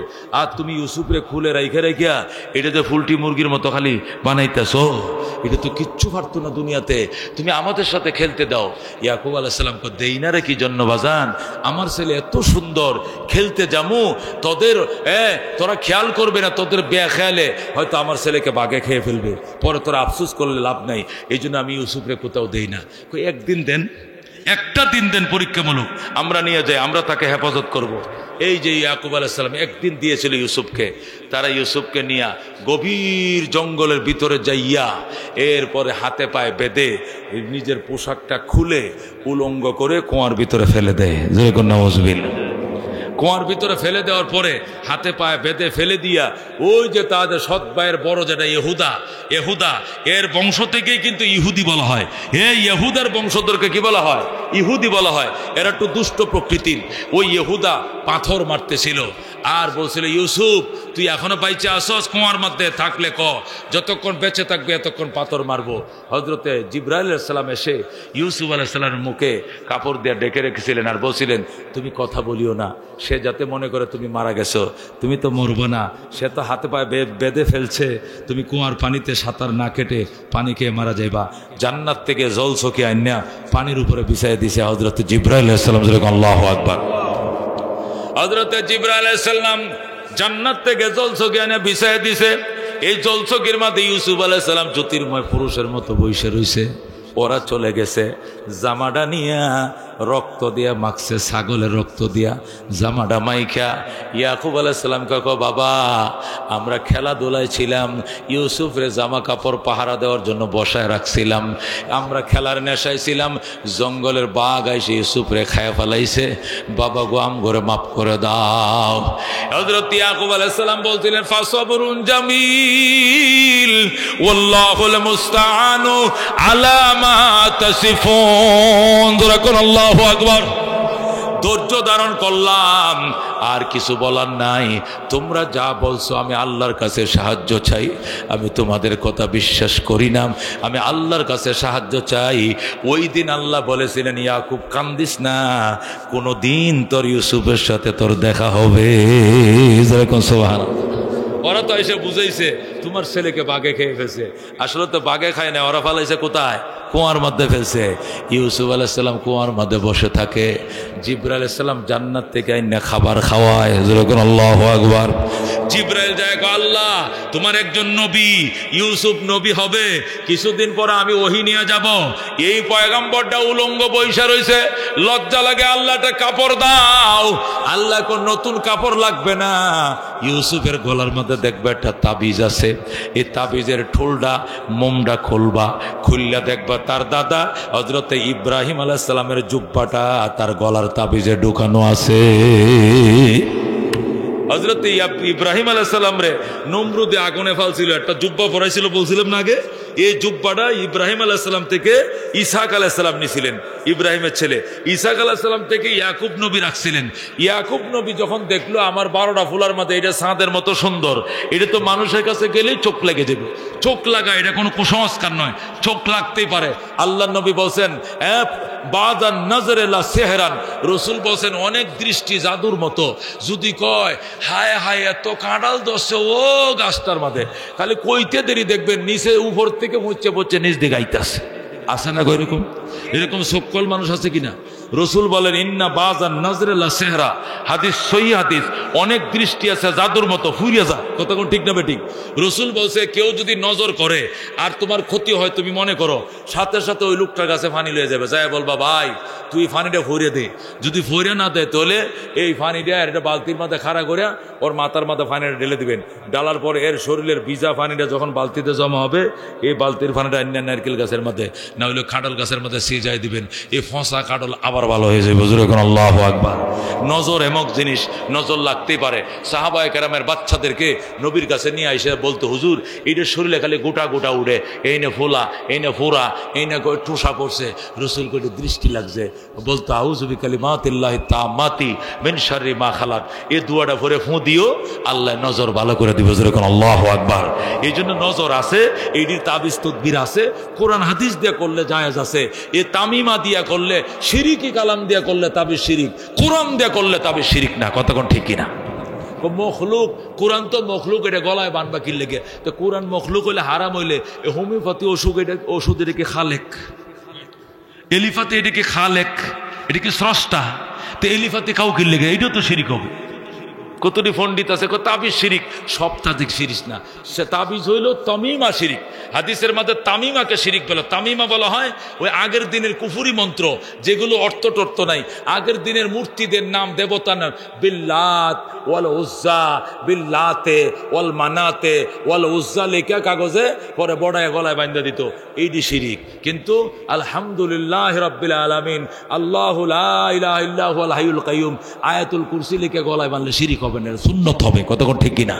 খালি ডালাও ভাবে ফতোয়া দিও না। কতদিন আহলে হাদিস আছে এটি এই সমস্ত ফতোয়া দেখো সব তাবিজ শিরিক। জোরে করে নাউজুবিল্লাহ। কে বলছে সব তাবিজ? আল্লাহ নবী সাল্লাল্লাহু আলাইহি ওয়াসাল্লাম বহু সাহাবীদেরকে কি করছেন? তাবিজ দিয়েছেন, তদবির দিয়েছেন, দোয়া করাইছেন। বলছেন দোয়া যদি সে পড়তে না জানে, এই দোয়াটা লিখে গলায় বাঁধা দাও। জোরে করে সুবহানাল্লাহ। আর পড়তে পারলে দোয়াটা শিখায় দাও, সকাল বিকাল পড়বে, বদনজর কেটে যাবে। মুহতারাম হাজিরিন, এগুলো ভিন্ন সাবজেক্ট। তবে এতটুকু বলে দে, সার সংক্ষেপ হলো তাবিজ যদি শিরিকি কালাম দেওয়া হয় তাহলে তাবিজ শিরিক। তাবিজ যদি আল্লাহর কালাম দেওয়া হয় তাহলে কিনা শিরিক না। আল্লাহর গাছের লতা পাতা দিয়ে যদি কি করা, চিকিৎসা করা যায়, গাছের লতা পাতা রস দিয়ে যদি হোমিও ওষুধ খাওয়া যায়, শিরিক না হয়। এলিপাতে শিরিক না হয়, হামদর্দ শিরিক না হয়। এটি কিচ্ছা ওষুধ খাও, ভালো ডাক্তার দিয়া 13 প্রকারের ওষুধ, সকালে 6 পদ বিকালে 7 পদ খাইলে যদি শিরিক না হয়, তা আল্লাহর কালাম গলায় বানলে শিরিক তোর কোন বাফে কইছে বেটা? মিথ্যা কথা সব, কথা ঠিক কিনা? শিরিক না। শিরিক হলো তামিমা, যেটা শিরিকের কালাম, ওইটি শিরিক, তাবিজ শিরিক নয়। আল্লাহু আকবার। এগুলো কখনো ভুল বুঝবেন না। আমরা কোরআন হাদিসের বিদগ্ধ জ্ঞানী আল্লাহ আমগরে বানাইছে, আমাদের চেয়ে আরো বড় বড় জ্ঞানী আছে। আমি এই ক্ষুদ্র জ্ঞানে যতটুকু জানি, কোরআন হাদিস পড়ি এবং পড়াই অনেক বছর ধরে। যদি আল্লাহর কালাম থেকে দোয়া হয়, তদবির হয়, ফানি করা হয়, কোনো শিরিক হবে না। যদি গায়রুল্লাহর ওই আগের দিনের দেবতার নামে, মূর্তির নামে লেইকা অথবা ফইরা যদি ফোঁ দেওয়াও হারাম, গলায় ঝোলানো হারাম। আল্লাহর কালাম দিয়ে ফোঁ দেওয়া সুন্নত, গলায় ঝুলিয়ে দিলেও তোমার সুখী হবে না, নাজায়েজ হবে না, হারাম হবে না। মুহতারাম হাজিরিন, হযরত ইব্রাহিমের জামাটা ঠোলের ভিতরে ঢুকে গলায় ঝুলিয়ে দিয়েছিলেন। জিব্রাইলকে আল্লাহ বলেন সেই ঠোল খোলো, তাবিজ খোলো। আল্লাহু আকবার। দেখবা তার দাদা ইব্রাহিমের জুব্বাটা ইউসুফরে পরায়া দাও, ইনি কূপের ভিতরে থাকবে, তার কোনো অসুবিধা হবে না। সুবহানাল্লাহ। মিশর থেকে 11 জন লোক, কয়জন লোক? 11 জন লোক, ওরা মিশর থেকে গম নিয়ে আসছে সিরিয়াতে। মিশরে গম হয় প্রচুর, নীল নদের পানি এপারে ওই পারে দিতে পারে, শেষ করতে পারে। মিশরে প্রচুর গম হয়, মিশর থেকে গম নিয়ে এসে সিরিয়াতে বিক্রি করছে। যাওয়ার টাইমে সিরিয়ার থেকে জৈতুন, জৈতুন বুঝেন, জলফাই আছে নাম করতেছে, জলফাই, জলফাইয়ের মতো, জলফাইটা একটু লম্বা সাইজের হয়, জৈতুনটা গোল, টেস্ট একই। জৈতুন কোরআন শরীফের মধ্যে আসছে ওয়াতিনি ও জৈতুনি, কতক্ষণ ঠিক কিনা? এ তিন আর জৈতুন সিরিয়াতে বেশি হয়। হযরত ইয়াকুব আলাইহিস সালামের দেশে সিরিয়ার থেকে তারা গম নিয়ে এসেছে, মিশর থেকে এনে সিরিয়ার বাজারে বিক্রি করে। যাওয়ার টাইমে জৈতুন লুট করছে, গভীর জঙ্গলে লুট করছে 11টা ঘোড়ার উপরে। তারা আবার মিশরে যাবে, যাওয়ার টাইমে উটের বহর জঙ্গলের মধ্যে হারিয়ে যায়। এই 11 জন ব্যবসায়ী দলের নেতার নাম ছিল মালিক। কি নাম তার? উট হলো সবার সামনে। তাদের উট এই সিরিয়ার জঙ্গলে, জলপাই বাগানে, জৈতুন বাগানে হারিয়ে যায়। ঘুরতে ঘুরতে ঘুরতে তারা খাবার পানি শেষ হয়ে যায়। পানির সন্ধানে যখন তারা গেল এক কুপার পাশে, ভিতরে গভীর জঙ্গলে কুয়ার মধ্যে যখন তারা বালতি ছাড়লো, হযরত ইউসুফ আলাইহিস সালামের সামনে বালতি নামলো। জিব্রাইল বলে, তুমি ইউসুফ সেই বালতির উপরে উঠে বসো। জোরে কোন সুবহানাল্লাহ। ইউসুফ আলাইহিস সালাম সেই বালতির মধ্যে উঠে বসলেন। বাস, যখন ব্যবসায়ী দল টাইনে বালতি উঠাইছে, দেখে বালতিতে কোনো পানি নাই। জ্যোতির্ময় 14 তারিখের চাঁদ বালতিতে বসে রয়েছে। জোরে কোন আল্লাহু আকবার। তারা বলল, তোমার বাড়ি কই? কই সিরিয়াতে। কি করো তোমরা? কয় আমরা বাইরা রাকাল মেষ চড়াইতে এসেছিলাম। তখন ব্যবসায়ী দল মনে করছে এরা গোলাম, এরা গোলাম, গোলাম পাইছে, অসুবিধা নাই। তারা জলফাইয়ের বস্তা রেখে দিয়া এই ছেলেটাকে নিয়ে নীলনদ পার হয়ে মিশরে চলে যায়। মিশরের বাজারে যায় মালিক ইউসুফকে বাজারে উঠায়। ও মিশরবাসীরা, তোমরা তো গোলাম ক্রয় বিক্রয় করো, খেদমতের জন্য গোলাম কিনো। এমন গোলাম জীবনে কিনো নাই। সিরিয়ার ওই ইথিওপিয়ার গোলাম, কালো গোলাম এই দেশে বিক্রি হয়। এত সুন্দর গোলাম মিশরের বাজারে কোনোদিন উঠে নাই। কারা গোলাম কিনবা আসো, তবে অন্তত এই ছেলের শরীরের ওজন বরাবর স্বর্ণ দেওয়ার ক্ষমতা যাদের আছে, এরাই শুধু লাইনে দাঁড়াও। বাকিরা দাঁড়াইলে লাভ নাই, তারা ইউসুফরে কিনতে পারবা না। সুবহানাল্লাহ। যখন বলল এই ছেলেকে কিনতে হলে তার শরীরের বরাবর ওজন দিয়ে সোনা গয়না দিতে হবে, তখন গরিবরা এমনি রাস্তা ছেড়ে দিছে, যে আমগো দাঁড়ায় লাভ নেই। শুধু রাজ পরিবার সামনে দাঁড়াইছে। আজিজে মিশর, মিশরের প্রেসিডেন্ট লাইনে দাঁড়ায়, মালিক আমি 40 বছর হয়েছে বিয়ে করছি, বুড়ো হয়ে গেছি, আমার স্ত্রীও বৃদ্ধর পথে, আমার কাছে বিক্রি করো, যত লাগবে এতই সোনা গয়না আমি দেব। সুবহানাল্লাহ। হযরত ইউসুফ আলাইহিস সালামকে আজিজে মিশর, মিশরের প্রেসিডেন্ট কিনে নিছে। বাড়িতে নিয়ে যায় বলছে, জুলাইখা আমি একটা সুন্দর গোলাম কিনে এনেছি, এই গোলাম আমাকে আব্বা ডাকবে, তোমাকে আম্মু ডাকবে। এই ছেলেরা আমাদের ছেলে হবে, আমাদের দুনিয়া থেকে বিদায় নেওয়ার পরে এই রাজ পরিবারের উত্তরাধিকারী হবে। সুবহানাল্লাহ। জুলাইখা সুন্দর ছেলে পায় হাইরে খুশি। ইউসুফ আলাইহিস সালামের বয়স হয়তোবা 7 বছর বা 8 বছর হবে, ছোট মানুষ। এই সুন্দর ছেলে পায় জুলাইখা খুশি। জুলাইখা নিজের মতো করে আদর করে গোসল করায়, দামি দামি জামা কিনায়, ইউসুফকে লালন পালন করে। পালতে পালতে পালতে ইউসুফের বয়স হয়ে যায় 15-র কাছাকাছি। আল্লাহু আকবার। তখন যৌবনের প্রেসার আসছে হযরতে ইউসুফ আলাইহিস সালামের গায়ে। ধীরে ধীরে দাড়ি মোষ একটু উঠার উপক্রম। ওই দিক দিয়ে আজিজে মিশর একদম বুড়ো হয়ে গেছে, ডেট ফেল হয়ে গেছে, ডেট ফেল হয়ে গেছে। মিশরের প্রেসিডেন্ট একদম বুড়া, যৌবন বলতে কিছু নাই। জুলাইখার এখনো যৌবন আছে। হযরত ইউসুফ আলাইহিস সালামের চেহারার মধ্যে যৌবন যখন টকবক করতেছে, এমনি খোদার দেওয়া সুন্দর, আবার যৌবনের প্রেসার। জুলাইখা ইউসুফরে ডাক দেখো, ইউসুফ আজকের থেকে তুমি আমার আর মা ডাইখো না, তুমি আমার ডার্লিং। আল্লাহু আকবার। আজ থেকে তুমি আমার মা ডাকবা না, আমি জুলাইখা তোমার সঙ্গে প্রেম করবো। যেরকম নাউজুবিল্লাহ। হযরত ইউসুফ আলাইহিস সালাম ডাক দেখো, কি কইলেন আম্মা? এত বড় বেঈমানি আমি করতে পারবো না। যাকে সারা জীবন মায়ের মতো জানতাম, যার স্বামীকে আমি বাবার মতো জানতাম, আমি আজিজে মিশরকে বাবা ডাকি, আপনাকে আমি আম্মা ডাকি, আপনি কেমনে অনৈতিক প্রস্তাব দিলেন? আমার জীবন দিতে রাজি আছি, আপনার সাথে কুপ্রস্তাবে সারা দিতে রাজি নয়। ইউসুফ আলাইহিস সালাম রে ডাক দেখো, শোন, ছিলে ছিলে সিরিয়ার মেশরা খাল, আইনা বানাইছি রাজপুত্র, কথা কম ক বেটা। হযরত ইউসুফ আলাইহিস সালাম ডাক দেখো, মা আসলে আপনারা ভুল বুঝছেন, আমি শুধু মেশরা কাল নই, আমি পয়গম্বরের সন্তান। আমার বাবাও নবী, আমার দাদাও নবী, আমার বাবার দাদাও নবী। যেরকম আল্লাহু আকবার। আমার বাবার নাম সিরিয়ার প্রেসিডেন্ট হযরত ইয়াকুব আলাইহিস সালাম, আমার দাদার নাম হযরত ইসহাক আলাইহিস সালাম, আমার পরদাদার নাম জাতির পিতা হযরত ইব্রাহিম আলাইহিস সালাম। আমরা পয়গম্বরের বংশধর, আমরা গলা কাইটা শহীদ হইতে রাজি আছি, কিন্তু কাহারও অনৈতিক প্রস্তাবে আহ্বান করতে রাজি নয়। আল্লাহু আকবার। জুলাইখা কয় এগুলো বলে লাভ নাই, সব কর্মচারীদেরকে নামায়া দিছে, নামায়া সুন্দর সুন্দর ছবি নির্মাণ করছে। একটা ছেলে একটা মেয়েকে ধরবে এমন আকৃতির ছবি আছে, বিভিন্ন প্রেমের ছবিগুলো ওয়ালের মধ্যে আর্ট করাইছে, আর্টম্যান দিয়া। দেখ এই যুবকটা কিভাবে যুবতীর দিকে চাই রয়েছে, যুবতীরা কিভাবে যৌবনের পেশান নিয়া। তোর ভিতরে কি আল্লাহ যৌবন দেয় নাই রে ইউসুফ? কি করবে? আমি মারা যাব, আমি আত্মহত্যা করব, তুই আমার যৌবনের স্বাদ মিঠা, নইলে আমি জুলাইখা মারা যাব। এই সংসার, এ রাজ সংসার তোর নামে লেখা দিলাম ইউসুফ, তবু তুই আমার কথা রাখ। হযরত ইউসুফ বলে শহীদ হইতে রাজি আছি, তারপরে আমি অনৈতিক প্রস্তাবে লাব্বাইক বলতে রাজি না। আল্লাহু আকবার। জুলাইখা কয় দাঁড়া, এই গেটগুলো লাগাতো। দারোয়ানের সব কটা গেট লাগাইছে, লাগানোর পরে তোরা নিচে চলে যা, তালা মার। 7টা তালা লাগাইছে, 7টা গেটে। চাবিটি দিয়ে আমার কাছে, চাবিগুলো জুলাইখার কাছে দিয়া বলে, ইউসুফ এখন কোথায় যাইবা বলো? ইউসুফ কয় আমার চেষ্টা হবে যেখানে শেষ, আল্লাহর সাহায্য হবে সেখানে শুরু। আল্লাহু আকবার। আমি এক দৌড় দিব, টাস টাস করে গেট খুলে যাবে। জুলাইখা কয় জীবনে খুলবে না, 3 পেসের তালা লাগাইছি 7টা। আল্লাহু আকবার। চাবিগুলো আমার উড়নার মাঝে বান্ধা, জুলাইখা তার উড়নার কোনার মাঝে চাবি বান্ধে, কো চাবি আমার কাছে, 3 পেসের তালা লাগাইছি। ইউসুফ আসো কয়ে ইউসুফ রে ধরতে গেছে, পিছন দিয়ে পাঞ্জাবের মধ্যে ধইরে ফালাইছে। ইউসুফ পাঞ্জাবে ছিঁড়ে গেইটে গেছে, টাস টাস করে গেটগুলো খুলে যায়। হযরত ইউসুফ আলাইহিস সালাম সরাসরি নিচে নেমে যায়।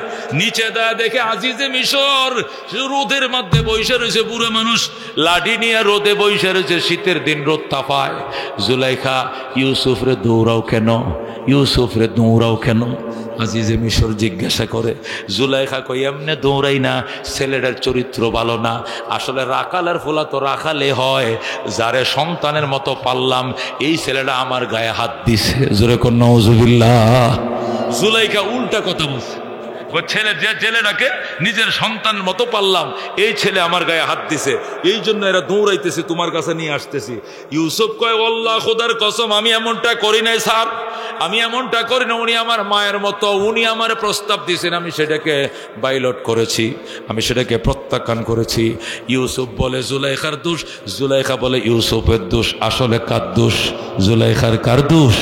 একটা কাজের মেয়ে একটা ছোট বাচ্চা নিয়ে সেখানে দাঁড়ানো ছিল, ছোট বাচ্চাটা বলতেছে আমিও বলি জুলাইখার দোষ, ইউসুফের দোষ নয়। আল্লাহু আকবার। নাবালেগ শিশু ইউসুফের পক্ষে সাক্ষী দিয়েছে, এটাও আজিজে মিশর মানে নাই। আজিজে মিশর আমার ওয়াইফ যেটা বলছে এটাই সত্য, জেলখানায় পাঠাও। ইউসুফকে জেলে পাঠানো হলো, বিনা দোষে 8 বছরের কারাদণ্ড। কয় বছর? 8 বছরের কারাদণ্ড। হযরত ইউসুফ জেলখানায় বিনা দোষে জেল খাটছে। নবীরাও কিছু মোল্লা মৌলবী খাটলে অবাক হওয়ার কোনো কিছু নয়, কতক্ষণ ঠিক কিনা? কিছু আলেম ওলামা জেল খাটতেই পারে, নবীরা যদি বিনা দোষে জেল খাটে, আমরা খাটলে কেটে অবাক হওয়ার কিছু। নবীদের সুন্নত নবীর ওয়ারিসরা পালন করবেই করবে, কতক্ষণ ঠিক কিনা? বন্ধুগণ, হযরত ইউসুফ আলাইহিস সালাম জেলে গেলেন। জেলে যাওয়ার পর সমস্ত জেল বন্দীদেরকে একত্রিত করলেন। 70,000 জেল বন্দী ছিল। কয় হাজার?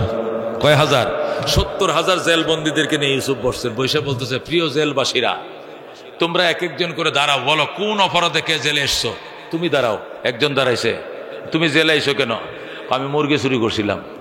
এই জন্য 3 মাসের জেল। তুমি আমি আর চুরি করছিলাম, তুমি গরু চুরি করছি, তুমি আমি ছিনতাই করছি, তুমি খুন করছি, তুমি জমি দখল করছি, তুমি মার্ডার করছি, তুমি ছিনতাই করছি। এক একজনে একের অপরাধের শিকার। ইউসুফ আলাইহিস সালাম বলেন, যে যে অপরাধ করে জেলে এসেছো আমার হাতে হাত মিলে তওবা করো, জীবনে আর এই পাপ করবো না। যেরকম আল্লাহু আকবার। একজনে দাঁড়ায় কো, স্যার তা আপনি কোন অপরাধে জেলে আইছেন? আমগরে তো তওবা করাইলেন, আপনি কোন অপরাধে জেলে আসছেন? বলে ইউসুফ জেলে এসেছে বিনা অপরাধে, এটা প্রমাণিত হবে 8 বছরের মাথায়। যেরকম আল্লাহু আকবার। হযরত ইউসুফ আলাইহিস সালাম বললেন, আমি যেহেতু জেলে এসে গিয়েছি জেলারদেরকে পবিত্র করে ফেলবো। যেরকম আল্লাহু আকবার। আসো সবাই নখগুলো কাটো, সবার নখ লম্বা কেন কাটো, মোছ লম্বা কেন কাটো, চুল লম্বা কেন কাটো, মোছ ছোট করো, ডিজাইন করো, চেহারা করছো, সব করছে। তো জেলখানা পরিষ্কার করো। এবার ঝাড়ু নিয়ে সব জেলারা জেলখানা নেমে ময়লা আবর্জনা আগাছাড়া সব পরিষ্কার করছে। এরপরে বলছে জেলারকে টাকা দেন, রং কিনে দেন, পুরো জেলখানা রঙাইছে। যেরকম সুবহানাল্লাহ। এরপরে ইউসুফ আলাইহিস সালাম বললেন, আল্লাহ আমাকে 72টা ভাষা শেখার তৌফিক দিয়েছে। আমাকে মানুষ বলে আমি মিশরের মেশরাকাল, আমি 72টা ভাষা জানি। যেরকম আল্লাহু আকবার। জেলখানার কারা কারা শিক্ষিত হাত বাড়াও, একটা হাত বাড়া। সব বকল মূর্খ, মূর্খরা অপরাধ করে বেশি, জেলে যায় বেশি। কতক্ষণ ঠিক কিনা? টুকাই সাগর, মুরগি খামাল, ফিচ্চি হান্নান, যত আছে বস্তি অস্থির ফোলাবান, অপরাধ করে বেশি, জেলে যায় বেশি। কতক্ষণ ঠিক কিনা? সমস্ত জেলারকে ইউসুফ আলাইহিস সালাম শিক্ষিত করে তুললেন। যেরকম আল্লাহু আকবার। এইভাবে চলে গেল 8 বছর। হঠাৎ করে মিশরের প্রেসিডেন্ট স্বপ্ন দেখলেন, 7টা শক্তিশালী গাভী 7টা দুর্বল গাভীরে খেয়ে গিলে পরিষ্কার করে ফেলেছে। মিশরের প্রেসিডেন্ট স্বপ্ন দেখছে, কি দেখছে? 7টা শক্তিশালী গাভী 7টা দুর্বল গাভীরে ফানি সারা গিলে লাইছে। আল্লাহু আকবার। মানে খেয়ে ফেলছে। এখন মিশরের প্রেসিডেন্ট স্বপ্ন দেখে বলতেছে, মন্ত্রী পরিষদ বলো তো আমি কি দেখলাম? স্যার এটা জটিল স্বপ্ন, এই স্বপ্নর ব্যাখ্যা আমগো দেশে একটা জেলবন্দি আছে ইউসুফ নামে, এত বড় পণ্ডিত, ই যে কত ভাষা জানে এটা হে নিজেও জানে না। পুরা জেলবন্দিদেরকে উচ্চ শিক্ষে সব দিনে মাস্টার্স অনার্স পাস করাইছে, এত বড় শিক্ষিত আর এমন পণ্ডিত কথা ই জানে। এই স্বপ্নের ব্যাখ্যা ইউসুফের কাছে গেলে সুন্দর হবে। বাই টু বাই ইউসুফ আলাইহিস সালামের কাছে সংবাদ পৌঁছানো হলো। ইউসুফ বললেন, অচিরেই মিশরে চারদিক থেকে অভাব দুর্ভিক্ষ দেশতেছে। এই দুর্ভিক্ষ মোকাবেলা করার জন্য 7 বছরের ফসল রিজার্ভ করতে হবে। আর পরবর্তী 7 বছরে মিশরে কোনো ফসল উৎপাদিত হবে না, বৃষ্টি হবে না, গম হবে না, খেজুর হবে না, ধান হবে না, কোনো কিছু হবে না। 7 বছরের রিজার্ভ অভাবের 7 বছরে খেয়ে ফেলবে।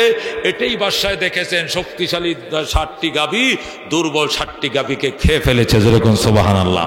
যেই মাত্র আজিজে মিশরের পক্ষ থেকে এই সুন্দর স্বপ্নের ব্যাখ্যা করা হলো, সাথে সাথে মন্ত্রী পরিষদ মিটিংয়ে বসে বলে, স্যার এই ছেলে যে ব্যাখ্যা দিছে আসলে এটা আমাদেরও বুঝে আসতেছে, নিশ্চয়ই এমন একটা পরিণতি মিশরবাসীদের জন্য আসতেছে। সুতরাং আমি খাদ্যমন্ত্রী হিসাবে আমি পদত্যাগ করলাম। আগামী 7 বছরের দুর্ভিক্ষ মোকাবেলা করার ক্ষমতা আমার নাই। দুর্ভিক্ষ মন্ত্রী পদত্যাগ করছে। ও মুসলমান, বাণিজ্য মন্ত্রী পদত্যাগ করছে, প্রধানমন্ত্রীকে আমিও পদত্যাগ করলাম। এভাবে পদত্যাগের হিড়িক শুরু হয়ে গেছে। তাহলে দুর্ভিক্ষ মোকাবেলার জন্য মন্ত্রী কাদেরকে বানাইবা? যে ছেলে এত বড় জ্ঞানের পাহাড়, ওই ছেলে যে ছেলে এ স্বপ্নের সুন্দর ব্যাখ্যা দিয়েছেন, ওই ছেলেকে দুর্যোগ ব্যবস্থাপনা মন্ত্রী না বানাইলে এই দুর্যোগ কেটে ওঠার কোনো ব্যবস্থা নাই। যেরকম সুবহানাল্লাহ। তাড়াতাড়ি ছেলেকে জেল থেকে নিঃশর্ত মুক্তি দাও এবং জেলখানার থেকে ডাইরেক্ট সংসদে পৌঁছায় দাও। জেলখানার থেকে মুক্তি পেয়ে মানুষ বাড়িতে যায়, আর ইউসুফ আলাইহিস সালাম জেল থেকে মুক্তি পেয়ে সংসদে যায়। যেরকম আল্লাহু আকবার। হযরত ইউসুফ আলাইহিস সালামকে খাদ্যমন্ত্রী বানানো হলো। হযরত ইউসুফ আলাইহিস সালাম মিশরবাসীদেরকে বলেন, প্রিয় মিশরবাসী, এই 7 বছর অনবরত বৃষ্টি হবে, আর বৃষ্টির কারণে মিশরের মাটির উর্বরতা বাড়বে এবং নীল নদ জোয়ার দিবে রাত্রে, দিনবেলা বাটা থাকবে, দুই পাশেই পানি উঠবে, প্রচুর পরিমাণ তোমরা ফসল উৎপাদন করো। মিশরের 100 জমিন অনাবাদ থাকতে পারবে না। তোমরা প্রচুর গম উৎপাদন করো, নিজেদের খাওয়ার গমগুলো নিজেদের কাছে রেখে বাকি সমস্ত গম তার আটি সহ খোসা সহ সরকারি কোষাগারে জমা দাও। যেরকম আল্লাহু আকবার। হযরত ইউসুফ আলাইহিস সালাম খাদ্যমন্ত্রী হয়ে 7 বছরের গম রিজার্ভ করে ফেললেন। তিনি বললেন, গম যদি গোডাউনে রাখো 1 বছর পরে গম ফুকায় খেয়ে ফেলবে, এই জন্য গমের আটি সহ গমের শীষ সহ আটি সহ একসাথে গোডাউনে ঢুকাইতে হবে। তখন গোডাউনওয়ালা বললেন, তাহলে যে পরিমাণ গোডাউন আছে এত আটবে না, আরো ডবল গোডাউন তৈরি করো আমার নির্দেশ। ইউসুফ ঘোষণা দিলেন আটি সহ ঢুকানোর জন্য। খের সহ গম ঢুকাইতে গিয়া অনেক অতিরিক্ত গোডাউন তৈরি করা হলো। 7 বছরের জন্য পর্যাপ্ত হাউসফুল গম রিজার্ভ করে ফেলেন ইউসুফ আলাইহিস সালাম। যেরকম সুবহানাল্লাহ। গম রিজার্ভ কমপ্লিট হয়ে গেল, মিশরে দুর্ভিক্ষ শুরু হয়ে গেল। দুর্ভিক্ষ শুরু হওয়ার পরে ইউসুফ আলাইহিস সালাম জাতির উদ্দেশ্যে ভাষণ দিলেন, প্রিয় মিশরবাসী, আমি আপনাদের উদ্দেশ্যে বলতে চাই, যাদের ঘরে নিজস্ব গম রয়েছে এইগুলো খাওয়ার পরে যখন গম ফুরিয়ে যাবে, আপনাদের কাছে যে মুদ্রা আছে সামান্য মুদ্রা নিয়ে আসবেন এবং আইডি কার্ড নিয়ে আসবেন যে আপনি মিশরের বাসিন্দা, এদেশের নাগরিক। এটা আমি যেটা বুঝতে পারি, আসার সাথে সাথে যে পরিমাণ গম লাগবে শীষ সহ নিয়ে যাবেন। নিয়ে শীষগুলো দিয়া গম মারানোর পরে ওই আটিগুলো দিয়া কি করবেন, জাল দিবেন, আর গমগুলো দিয়ে আটা বানিয়ে আপনারা খাবেন। যেরকম আল্লাহু আকবার। এইভাবে দুর্ভিক্ষ মোকাবেলা করব ইনশাআল্লাহ। আল্লাহর উপরে ভরসা করে আমি নতুন দায়িত্বপ্রাপ্ত খাদ্যমন্ত্রী ইউসুফ ইবনে ইয়াকুব বলতে চাই, ইনশাআল্লাহ 7 বছর নয়, দুর্ভিক্ষ যদি 10 বছর টানা থাকে, মোকাবেলা করার মতো ক্ষমতা আল্লাহ দিয়েছেন। যেরকম আলহামদুলিল্লাহ। আমরা সেই দুর্ভিক্ষ কেটে উঠতে পারবো, এই পরিমাণ রিজার্ভ আমরা রেখেছি। দুর্ভিক্ষ শুরু হয়ে গেল, এবার মিশরের মানুষ আসতেছে, গম নিতেছে, দিন যাচ্ছে, খাচ্ছে। হঠাৎ করে দুর্ভিক্ষ সিরিয়াতেও পৌঁছে গেল, ফিলিস্তিনেও পৌঁছে গেল। ইসরায়েলের এরিয়া সহ যারা ফিলিস্তিন ছিল, ফিলিস্তিনে দুর্ভিক্ষ পৌঁছে যায়, মিশরেও দুর্ভিক্ষ থেকে সিরিয়াতেও দুর্ভিক্ষ পৌঁছে যায়। হযরত ইউসুফ আলাইহিস সালাম আবার জাতির উদ্দেশ্যে ভাষণ দিলেন। তিনি বললেন, প্রিয় মিশরবাসী, আপনাদের তো গমের জন্য আছেই ব্যবস্থা, আসলে গম নিতে পারবেন। আমার এই সংবাদ সিরিয়াতে পৌঁছায় দেন, প্যালেস্টাইনে পৌঁছায় দেন। ফিলিস্তিনেও শুনেছি দুর্ভিক্ষ পৌঁছেছে। আমরা তো পরিকল্পিতভাবে দুর্ভিক্ষের জন্য আমরা প্রস্তুত করে রেখেছি 7 বছর রিজার্ভ, কিন্তু ফিলিস্তিনরা রিজার্ভ করতে পারে নাই, সিরিয়ারা রিজার্ভ করতে পারে নাই। এই জন্য এরা অনাহারে অর্ধাহারে মারা যাচ্ছে। আমি আজিজে মিশর ঘোষণা করলাম, সিরিয়ার কেউ যদি গম নিতে আমার দেশে আসে তাকেও রিলিফ দেওয়া হবে, ফিলিস্তিন থেকে আসলেও রিলিফ দেওয়া হবে, কাউকে ফেরত দেওয়া হবে না। যেরকম আল্লাহু আকবার। যখন হযরত ইউসুফ আলাইহিস সালাম এই ভাষণ দিলেন, তখন সিরিয়াতে মারাত্মক দুর্ভিক্ষ চলছে। সিরিয়াত থেকে হযরত ইয়াকুব আলাইহিস সালাম বললেন, এই শুনছো, মিশরে একটা সুন্দর খাদ্যমন্ত্রী হয়েছে, উনি নাকি অনেক ভালো, উনি নাকি বলছে ফিলিস্তিন থেকে গেলেও রিলিফ দিবে, সিরিয়াত থেকে গেলেও দিবে। উনি তো মিশরের মন্ত্রী, উনি অন্য দেশকেও রিলিফ দিতে রাজি আছে। লোকটা নাকি অনেক ভদ্রলোক, অনেক ভালো। তোমরা যে আমার সালাম বলবা আর বলবা ইয়াকুব নবী পাঠাইছে আমরা 10 ভাইকে। আল্লাহর হস্তে নবী পরিবার অসুস্থ, নবী পরিবার দুর্ভিক্ষে আক্রান্ত, নবীর উসিলায় আল্লাহ নবী আপনার জন্য দোয়া করবে। আপনি আমগো 10 ভাইরে গম দেন, তোরা যা, খালি নদীটা পার হইতে দেরি, যাইতে দেরি, দেখবে তোদেরকে বেশি করে গম দিবে। যেরকম সুবহানাল্লাহ। এখন ইয়াকুব আলাইহিস সালাম তো জানে না যে এই ছেলে, যে ছেলে মিশরের মন্ত্রী, এই ছেলে যে তার ইউসুফ, এই ইউসুফরে তো বলেছে কুয়ার মধ্যে, এই ইউসুফ যে মিশরের মন্ত্রী, এটা 10 ভাইও জানে না, 10 ভাইয়ের বাপ ইয়াকুব নবীও জানে না। যেরকম সুবহানাল্লাহ। তিনি এতটুকু জানছেন যে মিশরের নতুন খাদ্যমন্ত্রী ঘোষণা দিয়েছে যে আমরা শুধু মিশরবাসীকে রিলিফ দিব এমন নয়, পার্শ্ববর্তী রাষ্ট্র সিরিয়ার থেকে আসলেও রিলিফ দিব এবং ফিলিস্তিন থেকে আসলেও রিলিফ দিব। এই জন্য ফিলিস্তিনের মানুষও যাওয়া শুরু করছে, সিরিয়ার মানুষও যাওয়া শুরু করছে। হযরত ইয়াকুব আলাইহিস সালামের প্রথম স্ত্রীর 10 ছেলে, তারা 10টা উট নিয়া নদীর পার হইয়া মিশরে যায়া আজিজে মিশরের সামনে যায়, আসসালামু আলাইকুম ভাই, ভাই আমরা ইয়াকুব নবীর সন্তান, আমরা সিরিয়ার থেকে এসেছি, আমরা অন্য দেশ থেকে এসেছি, আমরা শুনেছি আপনারা কি অন্য দেশ থেকে আসলেও রিলিফ দেন, আপনাদের দেশে তো পর্যাপ্ত রিজার্ভ আছে, আমাদের দেশে কিছুই নাই। আল্লাহ নবী ইয়াকুবের সন্তান আমরা কখনো মিথ্যা কথা বলি না। আমার আব্বাজান পাঠাইছেন আমাদেরকে কিছু গম দেন। নবী পরিবারটা উপবাসে মারা যায়। যেরকম আল্লাহু আকবার। ইউসুফ আলাইহিস সালাম ইউসুফ আলাইহিস সালামরা এরা 10 ভাই চিনে না, কিন্তু ইউসুফ তো 10 ভাইরে চিনে ফেলাইছে। কথা কোন ঠিক কিনা? 10 ভাই তো জানে তাগো ইউসুফরে তো কুয়ার মধ্যে ফেলছে, এরা তো ছোটবেলায়। কথা কোন ঠিক কিনা? কিন্তু ইউসুফের এত বড় দাড়ি, গাল বড় দাড়ি, উনি মিশরের মন্ত্রী, এটা তো 10 ভাইয়ের মাথার ভিতরে নাই। কিন্তু ইউসুফ তো 10 ভাইরে দেখা মাত্র চিনে ফেলাইছে। ইউসুফ আলাইহিস সালাম ডাক দিয়ে কয়, মিশর সিরিয়ার বাইরে আসেন, আপনারা দোতলায় ঢুকেন, আজিজে মিশরের পার্সোনাল রুমে আপনারা যান, ওয়াশরুমে ওয়াশ করেন এবং আপনারা ফ্রেশ হন, গা গোসল দেন, আপনাদের জন্য নাস্তার ব্যবস্থা, নাস্তা খান, ঘুমান। আপনারা মেহমান, 3 দিনের আগে আপনাদেরকে যাইতে দিব না। আল্লাহু আকবার। মিশরীদেরকে গম দেওয়ার পর ইউসুফ আলাইহিস সালাম 10 ভাইকে নিয়ে বসছে। ভাই আপনারা কোত্থেকে না আসছিলেন? আমরা সিরিয়ার থেকে আসছিলাম। ও আচ্ছা, আপনাদের বাবার কি নাম? আমাদের আব্বার নাম ইয়াকুব নবী। ও ইয়াকুব নবীর সন্তান আপনারা? ও আচ্ছা আচ্ছা, মারহাবা, মাশাআল্লাহ। তো আপনাদের দেশে কি খুব অভাব? প্রচন্ড অভাব, রাষ্ট্রীয়ভাবে আমাদের দেওয়ার মতো কোনো রিজার্ভ নাই, যার কাছে ঘরে যা ছিল সংগ্রহ সব খেয়ে শেষ। আমাদেরকে আমাদের আব্বাজান ইয়াকুব নবী পাঠাইছেন, আপনি নাকি অনেক ভালো মানুষ, আমাদেরকে একটু দেন। হযরত ইউসুফ আলাইহিস সালাম কাঁদতে শুরু করছেন, চোখের পানি মুছতে শুরু করছেন। 10 ভাই কয়, আমার বাবা উপবাস, আপনি কান্দেন কেন? আল্লাহর নবী উপবাস, কলিজা ফেটে যায়। আল্লাহু আকবার। বাবা তো বাবাটা স্বীকার করে না, বাবাটা বলেন আর কি, আল্লাহর নবী উপবাস, কলিজা চিরে যায়। তোমরা 3 দিন থাকো, 3 দিন মেহমানদারি করে সুন্নত, 3 দিন থাকো, মিশরে থাকো, খাও, আরাম করো। আমার পার্সোনাল ঘর তোমাদের জন্য ছেড়ে দিলাম, আমার পার্সোনাল খাট তোমাদের জন্য ছেড়ে দিলাম, পার্সোনাল বাসভবন তোমাদের জন্য ছেড়ে দিলাম। ইয়াকুব আলাইহিস সালামের ছেলেদেরকে ইউসুফ আলাইহিস সালাম আচ্ছে তোরে আপ্যায়ন করলেন, থাকতে দিলেন, খেতে দিলেন। এরপরে 3 দিন পার হওয়ার পরে তারা বলতেছে, আমগো আব্বাই কানবে, আমাদেরকে যাইতে দেন, গম দেন।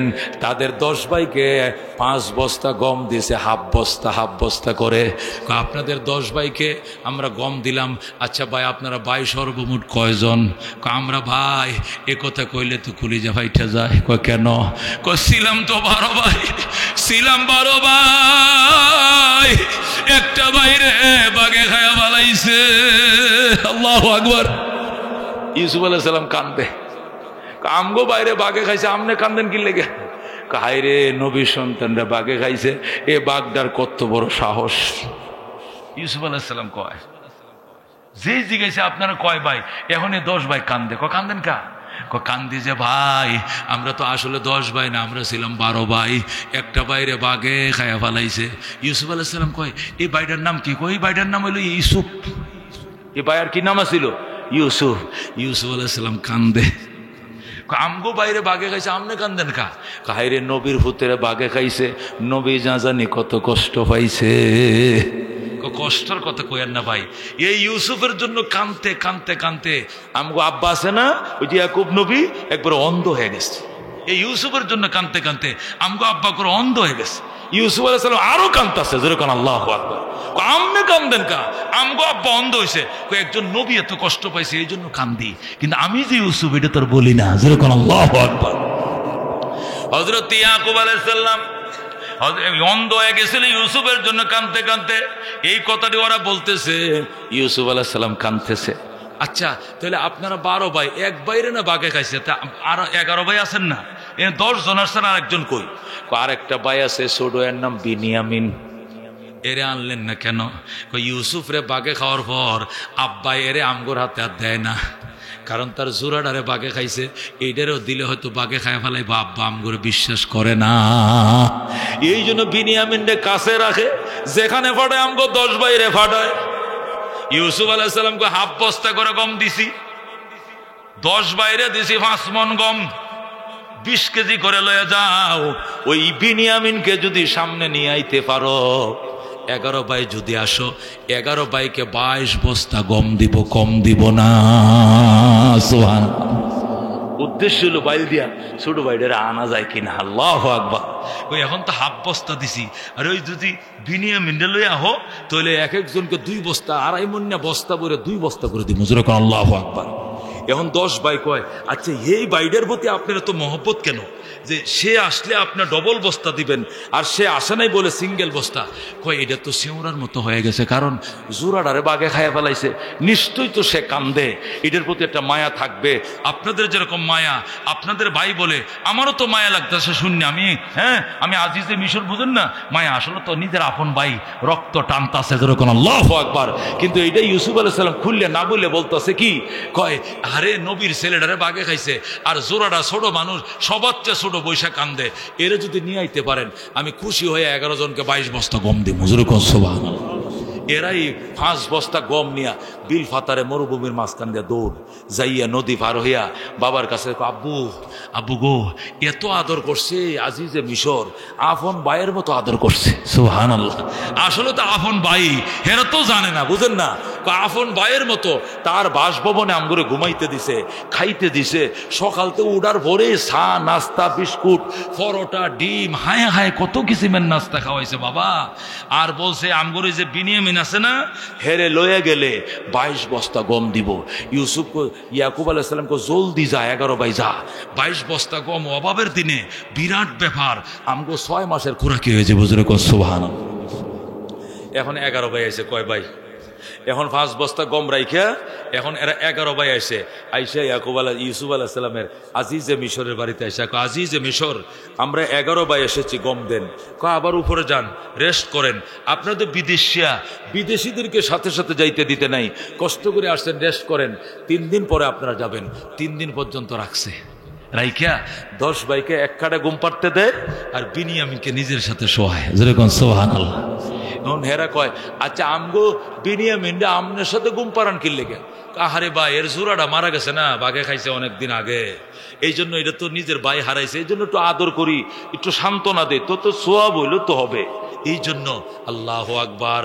ইউসুফ আলাইহিস সালাম তার ছোট ভাই বিনিয়ামিনকে লইয়াম রাত্রে বেলায় ঘুমায়, বিনিয়ামিন ইউসুফরে সঙ্গে, আর গো ভাইয়া আমার একটা ভাই মারা গেছে, তারে বাঘে খাইছে, তোমার গায়ের মধ্যে আমার ভাইয়ের গন্ধ পাওয়া যায়। আল্লাহু আকবার। ভাইয়া তুমি কে? তুমি আমার একটু বলো তুমি কে গো? তোমার গায়ে আমার ইউসুফ ভাইয়ের ঘ্রাণ পাওয়া যায়। হযরত ইউসুফ আলাইহিস সালাম কান্দে, ইউসুফ কান্দে, বিনিয়ামিন রে তুই কি এখনো আমারে চিনস না? আল্লাহু আকবার। আমার কলিজার টুকরা ভাই, তুই কি আমার এখনো চিনস না? এই 10টারে কইস না আমি তোর ভাই ইউসুফ। আল্লাহু আকবার। তুই এদেরকে বলিস না। এই বিনিয়ামিন ডাক দেখো, ভাইয়া আমি যাবো না, আমি তোমার কাছে থাকবো, তোমার বাঘে খাইছে, তুমি কেমনে আইছো? মিথ্যা কথা, আমারে বাঘে খায় নাই, আমারে কুয়ায় ফালাইছিল, কুয়ার থেকে বাজারে বিক্রি করছে, সেখান থেকে জেলে গেছি, জেল থেকে আমি এই দেশের প্রেসিডেন্ট হয়ে গেছি। সুবহানাল্লাহ। আল্লাহ আমারে আজিজে মিশর বানাইছে, তোরে আমি রাইকা দিমা একটা কৌশল করবো, তুই কিছু কইস না। বিনিয়ামিনকে আমি কিচ্ছু কমু না, তুমি রাইকা দিবে, তোরে রাইকা দিব, আমি তোমার থুয়ে যাবো না, ভাইয়া আমি তোমার কাছে থাকবো, আমি যাবো না। বিনিয়ামিন ইউসুফে সিন্না ফেলাইছে, এখন রাইকা দিবে। 3 দিন পরে বলতেছে, ভাই আমগুলো যাইতে দেন, আমগো আব্বাই কান্তাছে। আব্বু বলছে বিনিয়ামিনকে নিয়ে যাতে বেশি দিন না থাকি, কারণ এর বড় ভাইটা মারা গেছে, ছোট ভাইটার জন্য আমার আব্বার বড় মহব্বত। ইউসুফ আলাইহিস সালাম কো ঠিক আছে, এই গোডাউনের চাবি কার কাছে? তালা খোলো। খুলছি। এদের 11 বস্তার মধ্যে 11টা উটের উপরে 22 বস্তা গম ঢুকায় দাও। আল্লাহু আকবার। 22 বস্তা গম দাও। এর 10 ভাইতে আগে দাও, 10 ভাইদেরকে আগে দিছে 20 বস্তা গম দিয়া লাইনে দাঁড় করাও। উঠাইছে গম, উঠায় কয় ছোটটারে দাও সবার শেষে। ছোটটাকে যখন গম দিবা আস্তে করে বলে দিছে, গম মাফার যে স্বর্ণের বাটিটা আছে এটা বস্তার ভিতরে ঢুকায় দিবা। আল্লাহু আকবার। গম মাফে, গম হইল কাইলি জিনিস, যারা আলেম তারা বুঝবেন। গম ওজনি জিনিস না, গম পাথর দিয়ে মার জিনিস না, গম আর ধান এগুলো কাটা দিয়ে মাফার জিনিস। আগের দিনে ধান কিনতে মাপতো ফাইলা দে, মনে আছে? কাটা দেয়া, লাভের লাভ, 2 এর 2, 19 উনসা 4 সা। কতক্ষণ ঠিক আছে না? 15 ধরা 10 ধরার কাঠা দিয়ে আগে দান মাপতো। এইগুলো কাইলি জিনিস, মানে কাঠাতে মাফার জিনিস, এগুলো ফাল্লাতে মাফার জিনিস। ফাল্লাতে মাফার জিনিস হলো তরি তরকারি, এগুলো ফাল্লা দেয়া। সোনা চান্দি পাল্লাতে মাপার জিনিস। আর এই গম, আটা, খেজুর, এইগুলো ভুট্টা, এগুলো হলো কাঠাতে মাপার জিনিস। তো এই যে কাটা ছিল স্বর্ণের কাটা, স্বর্ণদের 10 কেজি ওলা, 10 সেরওয়ালাটা বাটি ছিল, এটাতে মাপে মাপে দিত। তো 22 বস্তা গম দিছে, সর্বশেষ বস্তাটা দিয়া বস্তার ভিতরে ইউসুফ ইশারা দিছে যে বাড়ির শুদ্ধা বস্তায় ঢুকাই দিছে। ওই আমার ছোট ভাইয়ের বস্তার ভিতরে দিছে ঢুকাইয়া। এটা ঢুকাইলে পরে গম মাপমু কি দিয়া মাপবে? বেটা হরের কথা, আগে ঢুকা, আমার কথা শোন। ঢুকাইয়া বস্তা মাইপে উঠাই দিছে। এখন তারা 11 ভাই চলে যায়। ইউসুফ আলাইহিস সালাম টাটা দিতে, যান ভাই যান, ইয়াকুব নবীরে আমার সালাম বললেন, আবার আইসেন। আরেকবার যদি আপনার আব্বারের সাথে নিয়ে আসতে পারেন, 22 বস্তার 50 বস্তা না, যা নিতে পারেন তাই দেওয়া হবে। সুবহানাল্লাহ। যদি আপনার আব্বা আম্মাকে নিয়ে আসতে পারেন। এই বলে ইউসুফ বিদায় দিল। এরা খালি কোনো মতে যায় মেন রুটে, আড়াই ফাড়া রুটটা তো উঠছে মাত্র, আঙ্গার খাড়া রুটটার মধ্যে উঠার সাথে সাথে ইউসুফ আলাইহিস সালাম পাঠাইছে, এই এদেরকে আটকাও। আটকাইছে। ভাই দাঁড়ান দাঁড়ান দাঁড়ান, আপনারা সুর কেমনে? কয় যে গম নিছেন, গমের বাড়িরও চুরি করে নিয়ে গেছেন।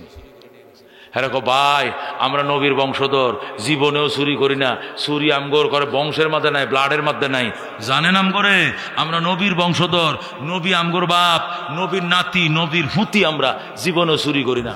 কয় না, আমাদের আজিজে মিশর বলছে আপনাদের ব্যাগ চেক করা হবে, বস্তা চেক করা হবে, আপনারা মাল নামান। আবার সবটি মাল নামাইছে আরাফারা বাজারে। নামানোর পরে 22টা বস্তা চেক করছে, তারা 10 ভাইয়ের মধ্যে পাওয়া যায় নাই। দেখছেন, অযথা আমগো সময় নষ্ট করলেন।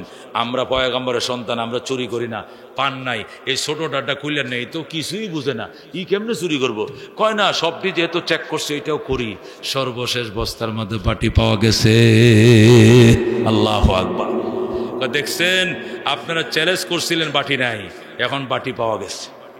ও ভাই, আরেক মায়ের ঘরে ওটা আমগো একটা ইউসুফ আসিল না, যেটা বাগে খাইছে, হেইডা আর এটা এক ভাইয়ের, ওইটাও আসিল খারাপ, এইটাও এরকম কিছু শিখছে। আর আমরা আরেক মায়ের ঘরের, আমগো জীবনেও চুরির অভ্যাস নাই।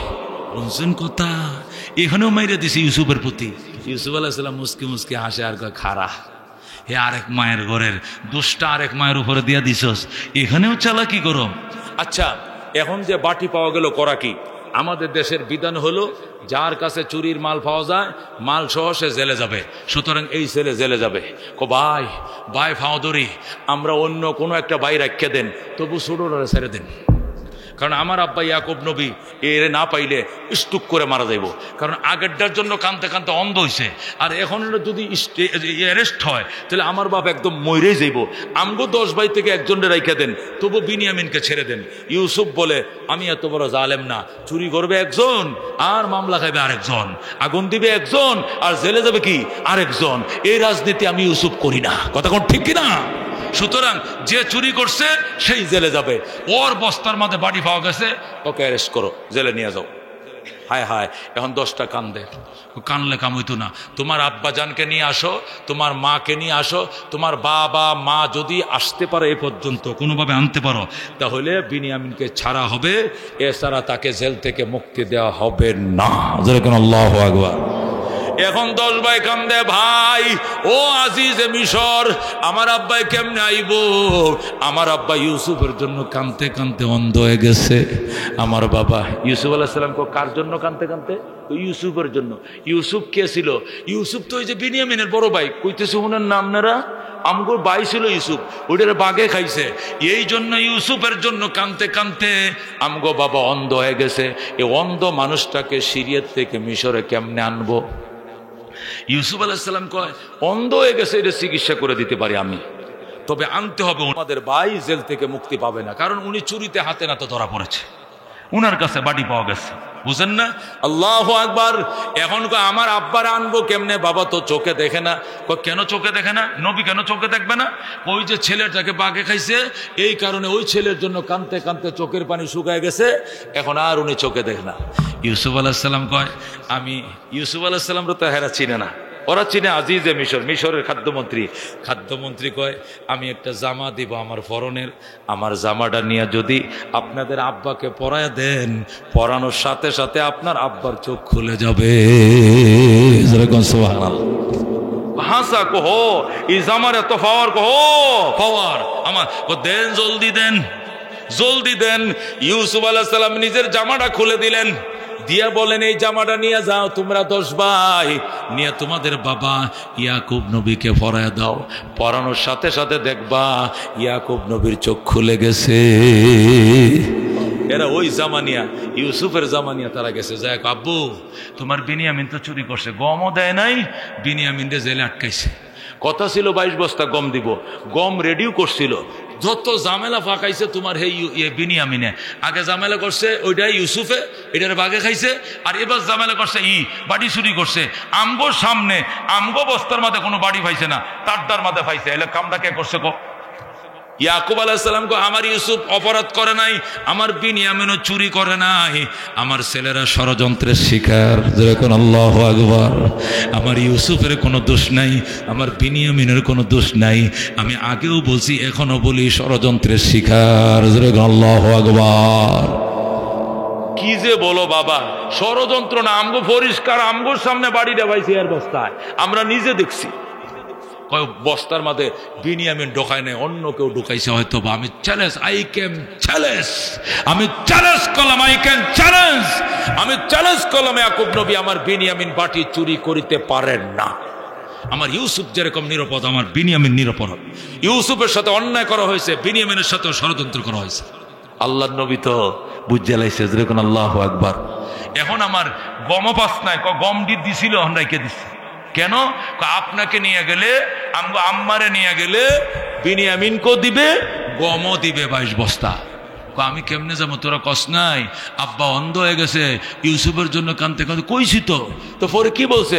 একটা জামা দিছে, এই জামাটা পরায় দিলে নাকি তোমার চোখ খুলে যাবে। যেরকম আল্লাহু আকবার। ইয়াকুব কয় দে জামা দে, জামা দে। ও বন্ধু, ও ইহুদা ব্যাগের ভিতর থেকে জামাটা বের করে যেই মাত্র ইয়াকুব আলাইহিস সালামের কাছে দিছেন, ইয়াকুব আলাইহিস সালাম জামাটা এখনো পরে নাই, জামাটা হাতে নাই, হাতে নিয়ে গয় এটা আমার ইউসুফের জামা, তোরা এই জামা কই পাইছস রে? এটা অন্য কারো জামা নয়, এটা আমার কলিজার টুকরা ইউসুফের জামা। আমি জামার মাঝে ইউসুফের ঘ্রাণ পাইতেছি। আল্লাহু আকবার। এটা আমার ইউসুফ ছাড়া অন্য কারো জামা নয়, আমি জামার মধ্যে ইউসুফের ঘ্রাণ পাইতেছি। এখন এরা 10 ভাই তো 28 বলে কি? আব্বু তুমি কি পাগল হইছো? ইউসুফের জামা করতে গেব? ইউসুফ মারা গেছে না হইলো আরো 30 বছর আগে, ওরা বাগে খাইছে। 30 বছর পরের ঘটনা। ইউসুফ পাইছো কই? কই এইডি সব মিথ্যা কথা। ওই দিন যেদিন বলছিলে ইউসুফ রে বাগে খাইছে, ওই দিন আমি বলছিলাম ফাসবরুন জামিল ওয়াল্লাহুল মুস্তাআনু আলা মা তাসিফুন। আমি ধৈর্য ধারণ করলাম, আমি কোনো অস্থিরতা করলাম না, অভিযোগ করলাম না, নীরবে সহ্য করলাম, আল্লাহর কাছে সাহায্য চাইলাম। ওই দিন আল্লাহ আমারে বলছিলেন ইউসুফের সাথে দেখা হবে। আজকে আমার ইউসুফের সাথে আমার যাওয়া হবে, কারণ ইউসুফের জামা আমার কাছে এসে গেছে। হযরত ইয়াকুব আলাইহিস সালাম জামাটা শুধুমাত্র শরীরে পড়ছে, সাথে সাথে চোখ ভালো হয়ে যায়। জোরে কোন আল্লাহু আকবার।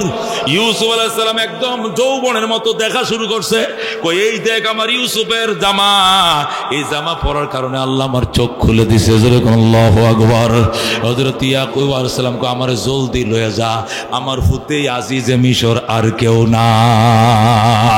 রাজিনা কিস মাতাল জব্বার ফিনা লানা ইলমুন ওয়ালিল আদায়ে মালো ফাইনাল মাম লা ইয়াফনা আন করিবিন ওয়া ইন্নাল ইলমা ইয়াবকা লা ইয়াজালু লাকাদ জানাল বিলাদা ওয়া মান আলাইহা ইমামুল মুসলিমিনা আবু হানিফা ফামা ফিল মাশরিকিনা লাহু নাযীরু ওয়ালা ফিল মাগরিবিনা ওয়ালা বিকুফা। জোরে কোন মারহাবা।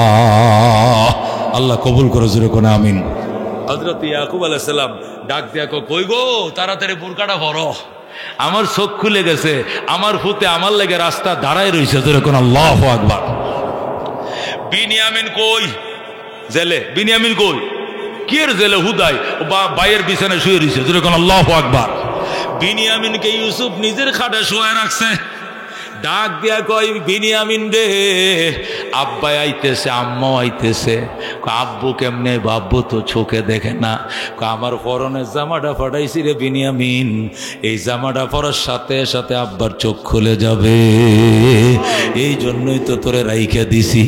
তুই যে আমারে চিনছস এটা কইস না, তুই এটাই কইবে যে আমার ব্যাগের ভিতরে বাড়ি পাওয়া গেছে, এই জন্য আমার আটকাইছে। তুই যে আমার ভাই, আগেই পরিচয়টা তুই দিস না, আমি যে তোরা চিনছি এটা তুই কইস না, এটা পরে কবি। ঠিক আছে ভাইয়া, ঠিক আছে। আল্লাহ রাব্বুল আলামিন নিজেই নবীকে শিখাইয়া দিছে। কোরআন শরীফের মধ্যে সূরা ইউসুফের মধ্যে আছে, জোরে কোন আল্লাহু আকবার। যদি কোন এই যে এই নাটকটা ইউসুফ নবী করলো কেন? বাটি সুর বানাইয়া বাইরে আটকাইলে কেন? নবী করে না, আল্লাহ কৌশলটা শিখাইছে ওদের ষড়যন্ত্র থেকে বাঁচানোর জন্য, বরং এদেরকে হাতে নাতে ধরার জন্য।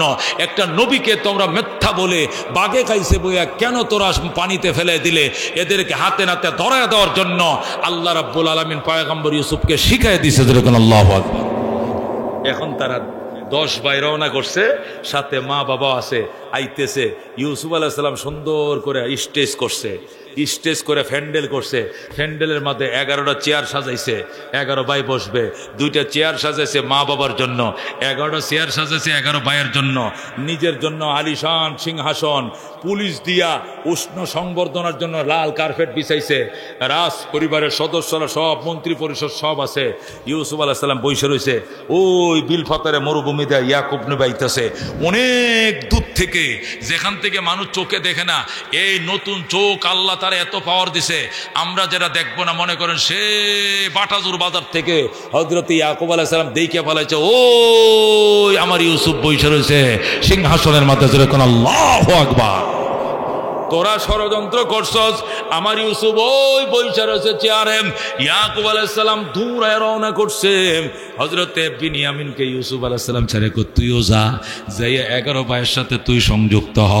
তোরা 10 ভাইয়ের সাথে তুইও যা, 11 জনের সাথে সংযুক্ত হ। একসাথে 11 ভাই আসবে, মা বাবা আসবে।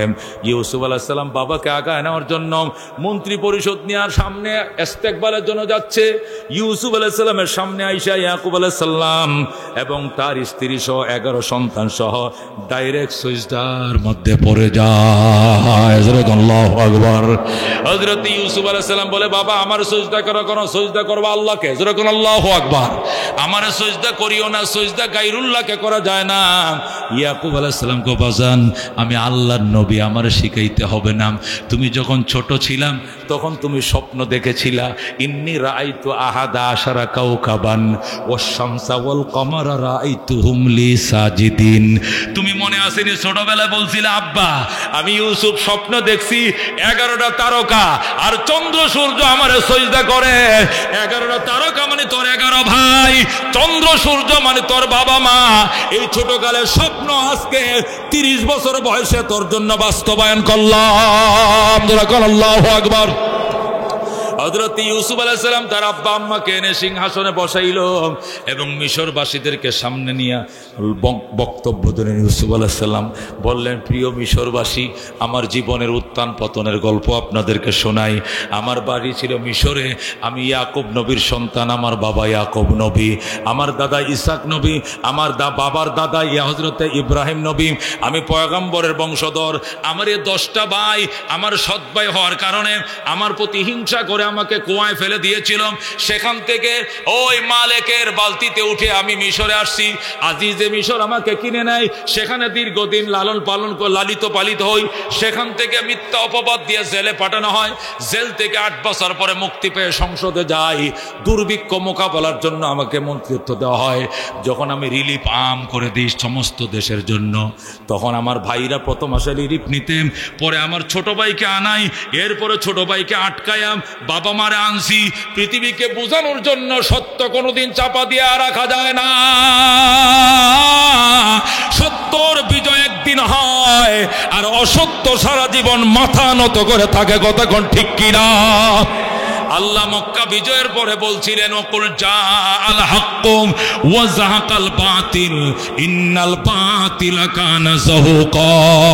সত্য এসে গিয়েছে, অসত্য নিষ্পেষিত হয়েছে, আর অসত্য সারা জীবন মাথা নিচু করেই থাকে। যদিও সাময়িক মাথা উঁচু করে, সত্যকে কোনোদিন চাপা দিয়ে রাখা যায় না। কথা ঠিক কিনা বন্ধুগণ? সেই আজিজে মিশর হযরত ইউসুফ আলাইহিস সালামকে হযরত ইয়াকুব আলাইহিস সালাম পাইয়া ইয়াকুব আলাইহিস সালাম জাতির উদ্দেশ্যে ভাষণ দিলেন, প্রিয় মিশরবাসী, প্রিয় মিশরবাসী, আমি আমার বাকি জীবন মিশরে থেকে যাব, আমি এখানে থাকব।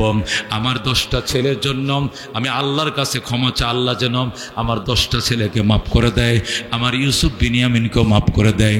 আমি ইউসুফের কাছে ক্ষমা চাই, বাবা তুমি তোমার বড় ভাইদেরকে ক্ষমা করে দাও, এরা না বুঝে তোমার সাথে ষড়যন্ত্র করেছে। ইউসুফ আলাইহিস সালাম দাঁড়ায় বলতেছেন, আল্লাহকে সাক্ষী করে বলছি আমি আমার 10 ভাইকে ক্ষমা করে দিলাম, আল্লাহ তুমি আমার ভাইদেরকে মাফ করে দাও। যারা কোন আল্লাহু আকবার। এ বন্ধু, এই ইউসুফ আলাইহিস সালামের 11 ভাইয়ের মধ্যে একটা ভাইয়ের নাম ছিল ইহুদা। ইহুদা ছিল দুষ্ট প্রকৃতির, তবু তার দুষ্টামি আল্লাহ মাফ করেছিল। কিন্তু তার বংশের ইহুদিরা এখন ইসরায়েলে বাস করে। এরা এমন জারজ, এরা এমন অসভ্য, এরা এমন জাহান্নামের কীট, এদের মতো নরপিশাচ এই জমিনে আর কেউ নাই। কত ঠিক কিনা? আজকে প্রায় 21,000 ফিলিস্তিনি মা বোনদেরকে ঠান্ডা মাথায় খুন করে চলেছে। এখানে মানবতার কোনো কথা নাই। আর আমেরিকা বেঈমানের বাচ্চারা বাংলাদেশে মানবতা শিখায়। কতক্ষণ ঠিক কিনা? এরা বলে মানবতা রঙ্গিত হচ্ছে, লোহিত হচ্ছে, বাংলাদেশে মানবতা শিখাও। তাহলে ফিলিস্তিনের মানবতা গেল কোথায়? তোমরা শক্তের ভক্ত, নরমের জম, আমরা জানি সমস্ত লাল কুত্তা হিয়ালের ভাই। কতক্ষণ ঠিক কিনা? এই জন্য মুসলমান ভাই ভাই, তামাম দুনিয়ার মুসলমান এক হও, ইসরায়েলকে ধরো, এদের পণ্য বয়কট করো। 1 বছর যদি ইসরায়েলের পণ্য বয়কট করো, ইসরায়েল ভিক্ষার থলে নিয়ে রাস্তায় নেমে যাবে। কতক্ষণ ঠিক কিনা? কিয়ামতের আগে দাজ্জাল বের হবে ইসরায়েল থেকে, আর হযরত ইমামে মেহেদী বের হবে মদিনার থেকে। জোরে কোন আল্লাহু আকবার। হযরত ইমামে মেহেদী ফিলিস্তিনের পক্ষ অবলম্বন করবেন, আর দাজ্জাল ইসরায়েলের পক্ষ অবলম্বন করবে। হযরত ঈসা আলাইহিস সালাম দুনিয়াতে আসবে, আসার পরে যুদ্ধ হবে, এদের সমস্ত অস্ত্র কারখানাগুলো ধ্বংস হয়ে যাবে। এমন বাতাস আল্লাহ চালু করে দিবেন, এদের সব অস্ত্র কারখানা ধ্বংস হয়ে যাবে। হযরত ইমামে মেহেদী বলবেন, বুকের পাটা শক্তি থাকলে তরবারের যুদ্ধের সামনে আসো। একটাও সামনে আসার সাহস পাবে না। সমস্ত ইহুদিরকে দরে দরে কুকুরের মতো হত্যা করা হবে। যদি এরা আড়ালে লুকাইতে চায়, পাথরের আড়ালে লুকাইবেন। ওয়াকুলুল হাজারু আয় রাব্বি ওয়াকুলুল হাজারু ইয়া মুসলিমু ওয়ারা ইহুদিয়ুন ফাকতুলহু। মা পাথর বলবে, ও মুসলমান, আমার পিছনে লুকায় রয়েছে ইহুদি, ধরো হত্যা করো। এই গাছের পিছনে আড়ালে লুকায় থাকবে, গাছ বলে দিবে, মাছ বলে দিবে, যেখানে গোপন থাকে সেখান থেকে আওয়াজ আসবে। ইহুদিদেরকে দরে দরে কুকুরের মতো হত্যা করা হবে, কচু কাটা দেওয়া হবে, আর সমস্ত ইহুদিরা মারা যাবে, শুধু মুসলমান থাকবে। ঈসা আলাইহিস সালাম 7 বছর রাষ্ট্র চালাবেন। জোরে বলুন আল্লাহু আকবার। এই 60টা বছরে আবার বরকত দিয়ে আল্লাহ দুনিয়া ভরে দিবেন। আবার আঙ্গুরের মাঝে আগের রস আসবে, পেঁয়াজের মাঝে আগের ঝাঁস আসবে, সরষের তেলের মাঝে আগের ঝাঁস আসবে, দুধের মাঝে আগের প্রোটিন আসবে। এরপরে তামাম পৃথিবী সুন্দর সভ্য হয়ে যাবে, কোরআনের শাসন চলবে। এরপরে হঠাৎ করে আল্লাহ বাতাস জারি করবেন, বাতাসের সাথে মানুষের ঈমানগুলো উড়াল মেরে চলে যাবে, সিনাগুলো খালি হয়ে যাবে। ফালাইহিম তাকুমুসসা, তাদের উপর কিয়ামত অনুষ্ঠিত হবে। জোরে কোন আল্লাহু আকবার। হযরত ইসরাফিল আলাইহিস সালাম ঠিক দিবেন, সিংহায় ফোঁক দেবে, পাহাড়ি উড়ে जाएगी ज़मी पर ज़लज़ला होगा, मोहम्मद तख्त पर होगा, আদালত पर खुदा होगा। জোরে কোন আল্লাহু আকবার। এরপরে কিয়ামত অনুষ্ঠিত হবে। আল্লাহ রাব্বুল আলামিন তামাম পৃথিবীকে তুন্দুল রুটির মতো টান দিয়া যতটুক বড় আছে আর কোটি কোটি গুণ বড় বড় বানাবেন। যে স্থলভাগ আছে এটাকে পুরো জলভাগটারে পুরোটাকে স্থলভাগ বানাবেন, বানায় হাসরের ময়দান কায়েম করবেন। স্টেজটা হবে ফিলিস্তিনের দামেস্ক জামি মসজিদ থেকে মদিনা মক্কার আরাফার ময়দান পর্যন্ত ১৫০০ কিলোমিটার লম্বা হবে শুধু স্টেজটা, আর ফ্যান্ডেলটা হবে পৃথিবীর কানায় কানায় পর্যন্ত। যেরকম আল্লাহু আকবার। সেই দিনের হিসাবের প্রস্তুতির জন্য সামানপত্র সংগ্রহ করুন। ১ নম্বর ঈমান, ২ নম্বর ৫ ওয়াক্ত নামাজ। ৫ ওয়াক্ত নামাজ, আগুনে পড়ে জ্বলে যেতেছেন সেখানে নামাজ, নৌকা ডুবছে মরে যাবেন সেই সাঁতার দিতে হবে আর নামাজ পড়তে হবে। মেয়েদের ডেলিভারি হচ্ছে, সন্তান তার জীবন মরণ সংকট, সেখানে বেলা ডুবে যাইতেছে, এই ডেলিভারি অবস্থাতেই ইশারা দেওয়া হইল মহিলাকে নামাজ আদায় করতে হবে। নামাজ নামাজ নামাজ, আল্লাহ নবীর সর্বশেষ ওসিয়ত ছিল নামাজ। আল্লাহ নবী বলছে নামাজের হিসাব দিবা, বাকি হিসাব শর্টকাটে নিয়ে আল্লাহ মাফ করে দেবেন। যেরকম আল্লাহু আকবার। মানুষের মনে কষ্ট দিবেন না, মানুষের মন বাইতুল্লাহ চেয়েও দামি, আল্লাহর ঘরের চেয়েও দামি। আল্লাহ বাইতুল্লাহ বানাইছেন ইব্রাহিম খলিলুল্লাহ দিয়া, আর মানুষের মন বানাইছেন নিজের হাত দিয়া। যেরকম আল্লাহু আকবার। শক্তি সামর্থ্য আছে, কালকে থাকবে না। কোথায় বঙ্গবন্ধু শেখ মুজিবুর রহমান, কোথায় মেজর জেনারেল জিয়াউর রহমান, কোথায় লেফটেন্যান্ট জেনারেল হুসাইন মোহাম্মদ এরশাদ? কেউ নাই।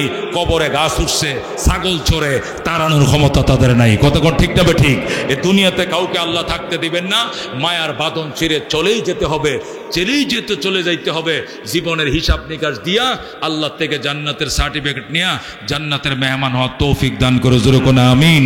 ওয়া আখিরি দাওয়ানা আনিল হামদুলিল্লাহি রাব্বিল আলামিন।